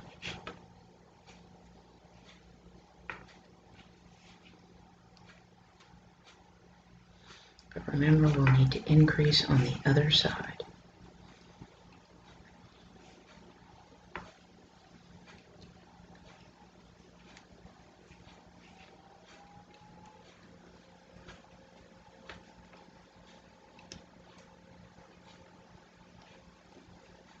Okay, and then we're going to knit that last stitch.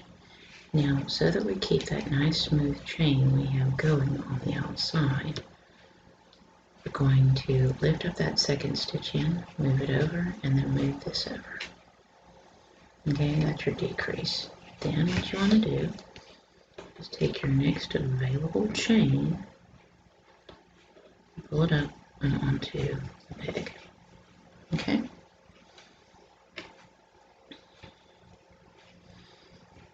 Then you're going to knit those two together and knit your way over.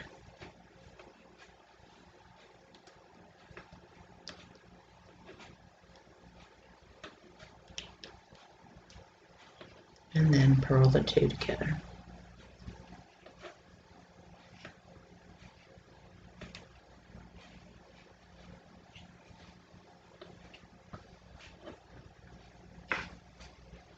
Slip the first stitch.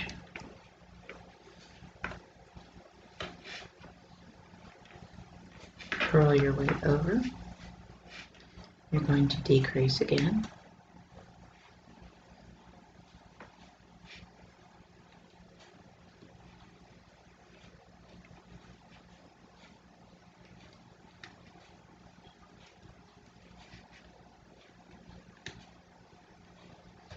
What you're going to want to do is you're going to want to get yourself down to 6 stitches to be working around towards the front. Okay, so again we're going to decrease, move that slip stitch over so we still have that nice chain that we're creating. Add the next available chain, which is this one here.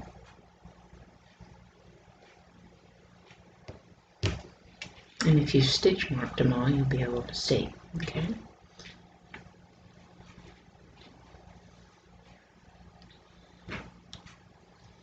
So, go ahead and pause the video and decrease yourself down to 6 stitches. So, 2, 4, 6. You want to decrease and have 4.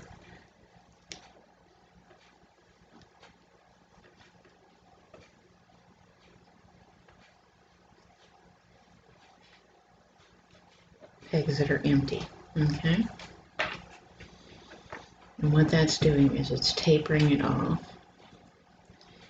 And then we'll be doing like we did that back here, all the way to here, and that's when we're going to switch up and do the front a little differently, okay? Because you've got your spot through here to here, which is your front, okay? It's going to be done a little differently, but you're going to go back and start adding like we have after you've done your decreased it down to 6. You're going to continue back and forth just like we were doing here all the way to this one, and you may want to put a stitch marker in there so you see where you go to.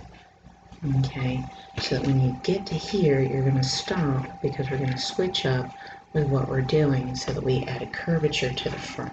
Okay, alright, so pause the video. Decrease down to 6. So you want to decrease down to this many. Then you're going to continue the process. Purl back, knit your way back, add a chain, purl the two together. Okay, just like we did back here. All right, in the back, you're going to do the same thing like we've been doing there. Okay, so pause the video and work your way over to here, and when we come back, we're going to do a little switch up so we have a nice curvature for when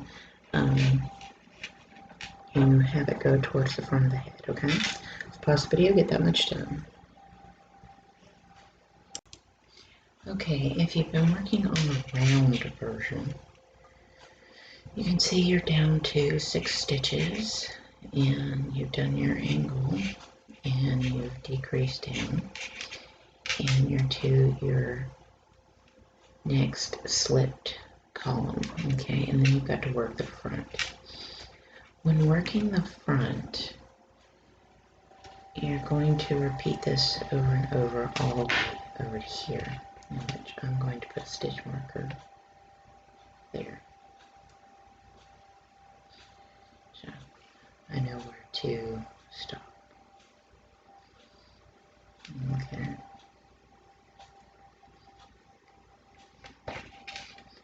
Alright, so here's how this is going to work.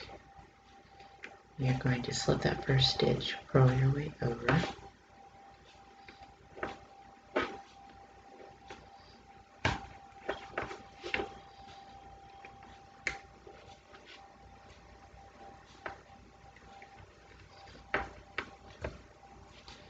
knit the last stitch. Then you're going to knit your way over. And you'll notice I'm not adding the chain.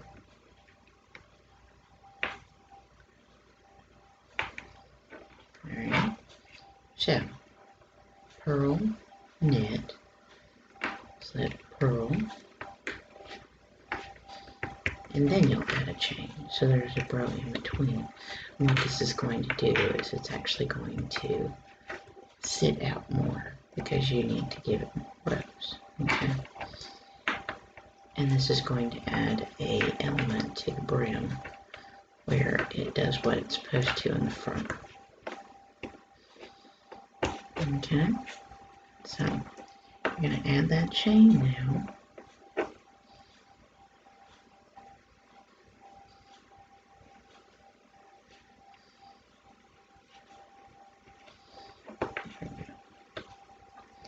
Okay, you're going to add the chain. And you're going to slip that first stitch and knit your way over and then purl the two together. Alright, this is your new repeat. Okay, this is just for the front half. And then purl the two together. Okay, so this is the new technique, and you're going to do it just for this section over to the next slip column. This is the front. So knit, purl, knit, purl, add a chain, purl the two together. So repeat these 4 rows I just did all the way across to the next column. This is the front of the hat, okay? So pause the video and complete that much, and then we'll be ready to start doing the reverse to get ourselves back all the way around. Okay, so you are more than halfway done with the brim, as you can see. Alright, and now you're gonna need to go back to doing just your single rows, okay? So to where you just add your stitch marker and you knit your way over and purl the two together, and then you purl your way back into the last stitch, okay? And you're going to do that a total of 6 times, and then we're going to need to start increasing back out to our full 10 stitches to be able to finish off what we were doing, okay? So you're kind of doing the reverse of what you were doing on the other side, okay? And I'll show you how those increases are done. It's not that bad. So slip, purl, and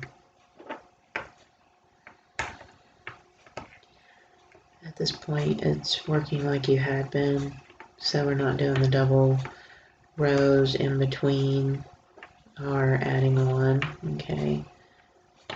Kind of keeping it straight.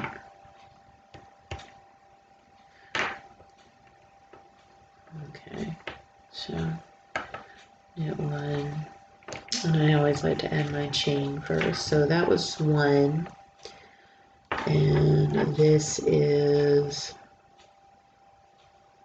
two, all right? So keep up with this, you're gonna do it 6 times. And then we're gonna need to start increasing back out so that when we get to this corner, we can start doing our short row section just like we did here. Okay, so go ahead and do that 6 times, and then we will be ready to start increasing, and I'll show you how to do that. Okay, we've done our 6. We're ready to start increasing. Okay, and I've stopped here. So what I'm going to do is slip that first stitch. I'm going to purl my way over until I get to just the last peg, and I'm going to teach you how to do an increase.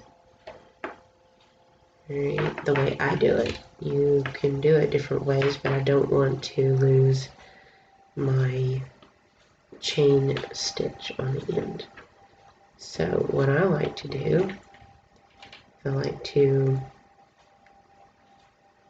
pull that over, okay, so there's a spot like right there, okay, that's like your previous chain. Let me see if I can get it to focus in. See that? You're going to pull that over, don't release it, okay, so you can release it back. Alright, you're going to pull that over, wrap the working yarn in front of the peg, and then place that back. You've now created a stitch, and then you're going to purl that stitch. You're going to place it over here, and then you're going to knit. Alright, but now you need to move those stitches over so that they all line up. I will show you 2 increases and then continue to tell you to go about your business. Alright, well, you still need to remember to keep adding your chains over here. Okay.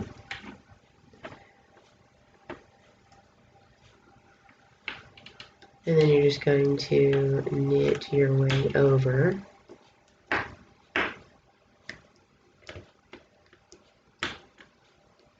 And then, of course, purl the 2 together so you have a nice smooth line developing.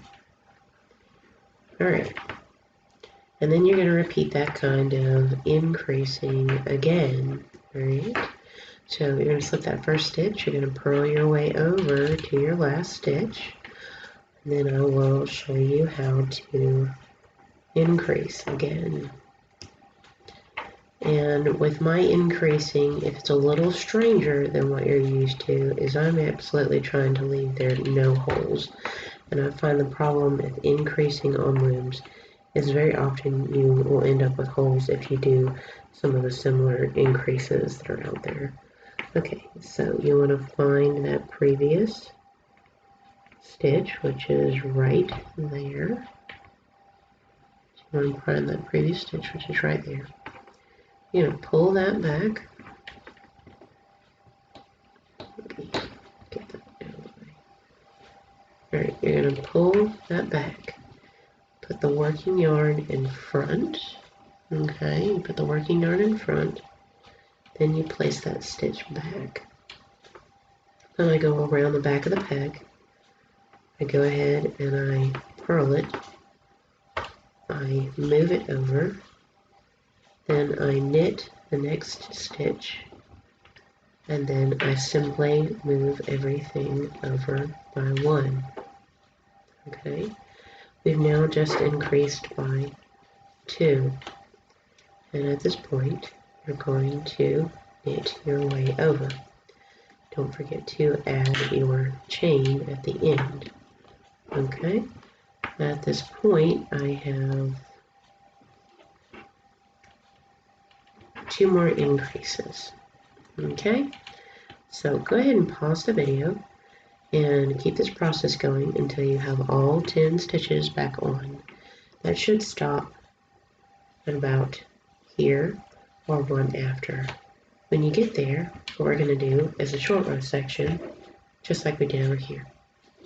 Okay, so we're actually almost done with our brim on the circular version. Okay, so go ahead and pause the video, complete your increases, and then when we come back, we will be able to start our short row section. Okay, we've increased back out all the way. I've already done my last increase over here, and I am not working my way back. It is now time to work my short rows like I did over here. Okay, and so what we're going to do is we are going to knit our way over.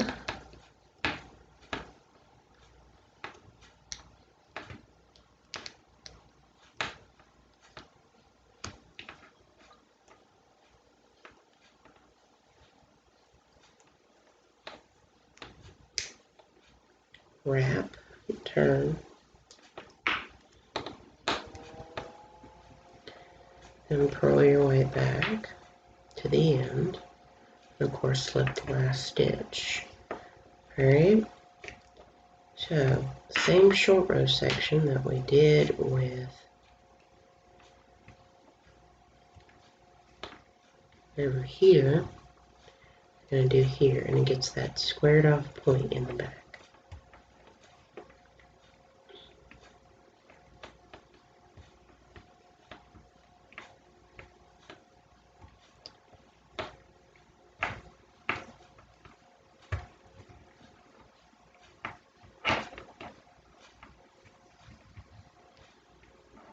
And there. And then knit your way back over, wrap and turn that previous peg to that last wrap and turn. So, if you need to, go back in the video where we did this corner and follow the same process. We're going to do the same thing again, okay? So, go ahead and pause the video and complete this corner section of your brim. We are very close to done with the hat part of this. And then we go back to just doing the same thing that we were doing over here, and you just do it the rest of the way. Alright, and because you did the chain cast on, we can combine that back, and I'll show you how to do that and bind it off. So, go ahead and do the short row thing here. Okay, we did over here, back and forth. Alright, increase. Alright, and when you're done there, you're going to do just like we just been doing, you know, where you add a chain and you purl the two together, you know, like you did over here. And then when you're ready, after you did your add the chain thing like you've been doing all the way around with all 10, we're going to come back, we're going to finish up our brim. We're going to bring these chains back on, okay? So I'm not going to show you the rest of this because you've basically been doing it. So you're going to decrease down, and then you're going to increase back out, and then you're going to do the add the chain when you come back, okay? And so when we come back, all these chains should be added back on. You should have another corner, and then we should be ready to finish up this hat, okay? Get that much done. We're going to finish off the hat that will be a round limb version. And I've decided I'd get a smoother edge if I just bound off. So I'm actually on this side. Let's pull that down. I'm actually on this side that I finished, and I'm just going to go in and bind off and then I'm going to sew my way back. Okay, and so I'm not doing anything special, just a simple bind off. And I'm going to sew that up, and that will complete the hat version on the round loom. Okay, and then it's just doing the emblem for the front. Okay.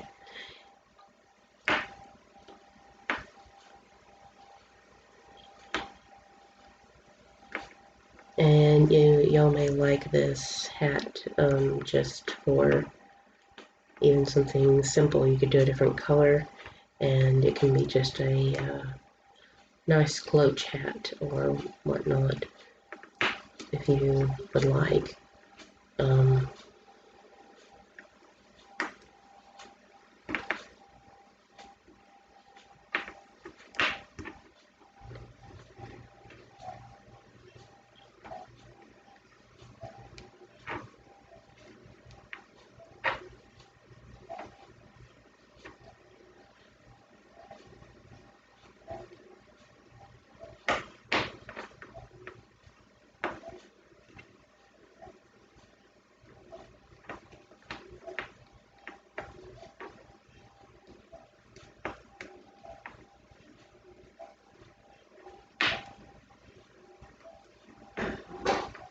Okay.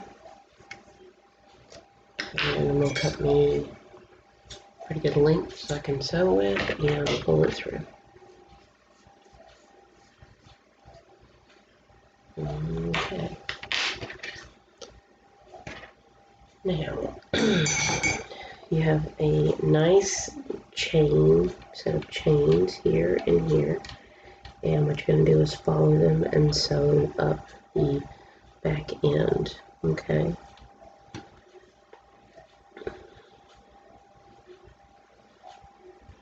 And then we should be ready to do the emblem, but this definitely completes our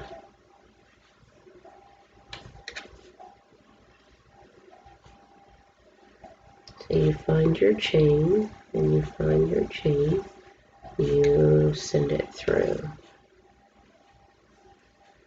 You find the next chain, and the next chain, and you send it through. Because you should have the same amount of stitches as the other side. And this should give a lot smoother of a finish. Okay.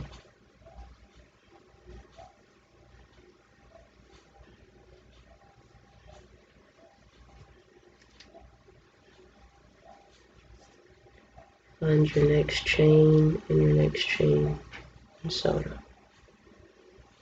Next chain, sew it up.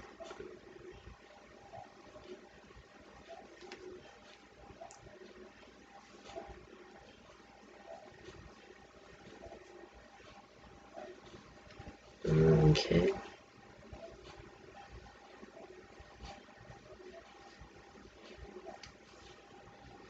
And the last area. There we go. There you have it. It's a nice smooth closure. And you can take that down into there. And what I like to do is go ahead and knot my cast on tail and my tying seamed in together. And then at this point you're going to want to weave in your ends.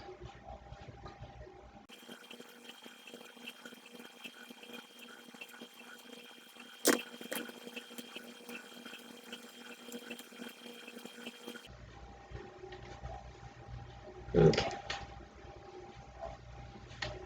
And when you've got that woven in like that, you can just snip it.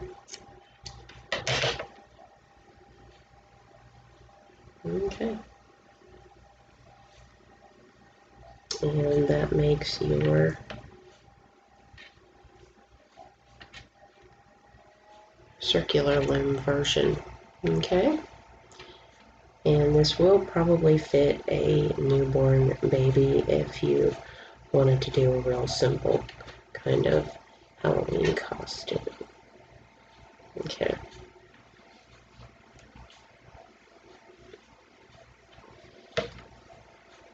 So,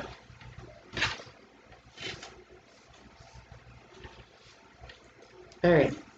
At this point, we have completed our hats in both versions, and the little medallion area is next.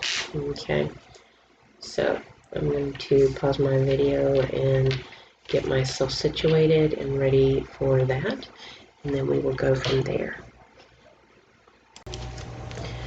Okay, I'm going to be kind of switching to this just so I can keep it in camera a little easier, but you can do it on either loom. What you're going to do is you're going to cast on 12, and then you're going to knit for 14 rows, knitting the last stitch, slipping the first stitch so that you have a nice clean chain to have an even sew on to your hats, and then you're going to bind off. Okay, so the goal here is to actually try and have an easy way to sew on. Now, there is another way that you can do this, where if you wanted to just do a standard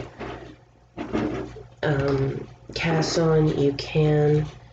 I have a technique that's faster if you want it to be a little tighter to kind of match your bind off. Go ahead and E-wrap cast on 12, and I figured out a way of doing something to make it really fast, but also gives it a little bit of give and that kind of thing. So you could just go ahead and cast on 12 pegs, and then you're going to knit for 14 rows, okay?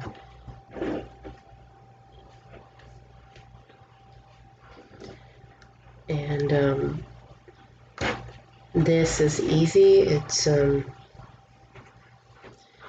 It's what you want to add on it. This is where you can iron on a patch that you want on the front. You can try to duplicate stitch a pattern in if you would like. It's entirely up to you. But it's a simple square. We're not going to do anything fancy. We're going to do a simple square. Okay, so go ahead and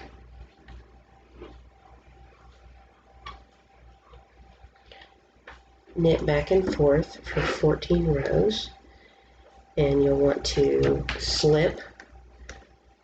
knit the last stitch, slip the first stitch. Okay, so you're slipping that first stitch in each row so that you have a nice clean chain to work from.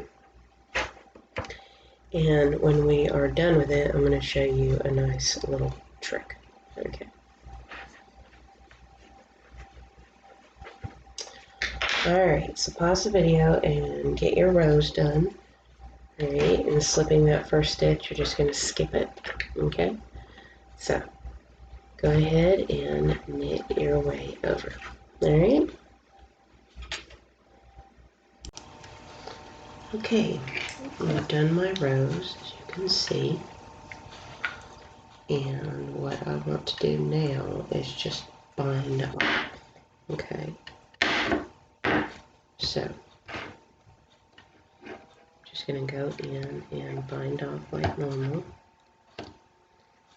And then I will show you a really quick way of tightening your cast on, and all you'll need is a crochet hook. Okay. And then you'll have a beautiful chain around every single edge to be able to see to sew onto your hat. And before you do that, you can either iron on an applique, or you can duplicate stitch in a number or a letter or whatever you want. My kids chose numbers that they wanted on here, and so I'm going to duplicate stitch some numbers on these. Okay, I'll try to do a video on duplicate stitching. Alright, so go ahead and pause the video and bind off, and then I'll show you that nice quick trick of how to tighten your cast on without having to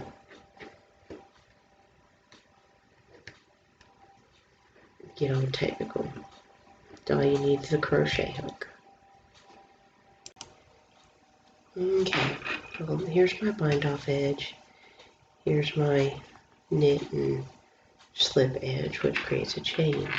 Then I have my cast on where I did a real cast on, a normal cast on. Okay, but it doesn't have that chain look to it, and it's really loose. And even if you did a chain cast on, it would still be looser than this. So, here's how you do it. Now, you found where your tail is over here. You're going to go to the opposite end, and you're going to find your loops. Okay? You're going to send the crochet through, hook through the first loop, then the second loop. And then you're going to pull that through. Okay? Then you're going to send it through the next loop, and you're going to pull that through. Send it through the next loop, pull that through. You're going to do this all the way across. If you do the double wrap cast on, you can do this as well. All you do is send the crochet hook through and pull it through. And pull it through. And pull it through. Try not to miss a loop. You don't want a gap in there. Alright?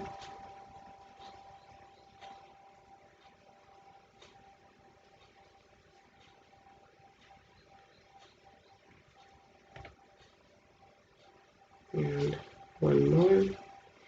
The great thing about when you get to the end, you can actually pull this out to loosen it.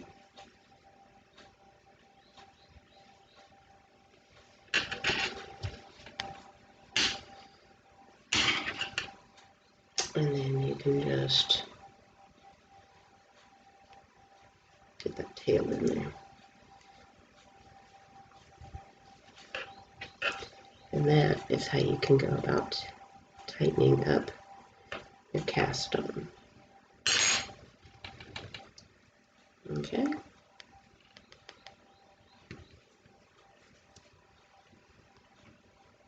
And you can do it with the double wrap. In fact, I think it works even better with a double wrap.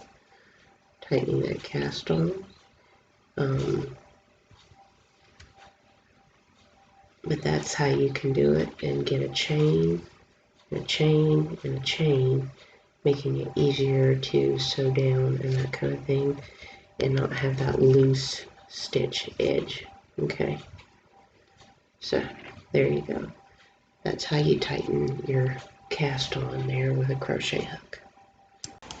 Okay, at this point, you want to find your big chunk section, and you want to either duplicate stitch or whatever. You want to do what you want to do first, and then what you want to do is get this sewn past your decreased area and sew this on there with whatever you're wanting to add to it. Okay, and then you're done. Now this hat isn't just, I feel like, a fireman's hat. It can be a safari hat if you choose to do it in tan. It can look like a rain hat, a sailor's hat if you wanted to do it in white and then do a blue trim. It could be a sailor's hat, that kind of thing. So don't think that this is just a fireman's hat. This can be a hat that goes along with a lot of different other styles, okay?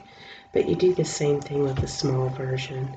You have that larger chunk, you sew this in there, okay? And so you just want to find your applique or whatever and then you can add this. But I'll try to do a video on duplicate stitching so that you can see how that's done. Okay, so that is how you make the fireman's hat in a round version, and the X-Loom version, and the X-Loom version and the Flexi Loom version go together. That's how you make your patch, and you sew them on. And again, you can use this hat style for a safari hat, or you can use it for a sailor hat, just change the color up. Okay?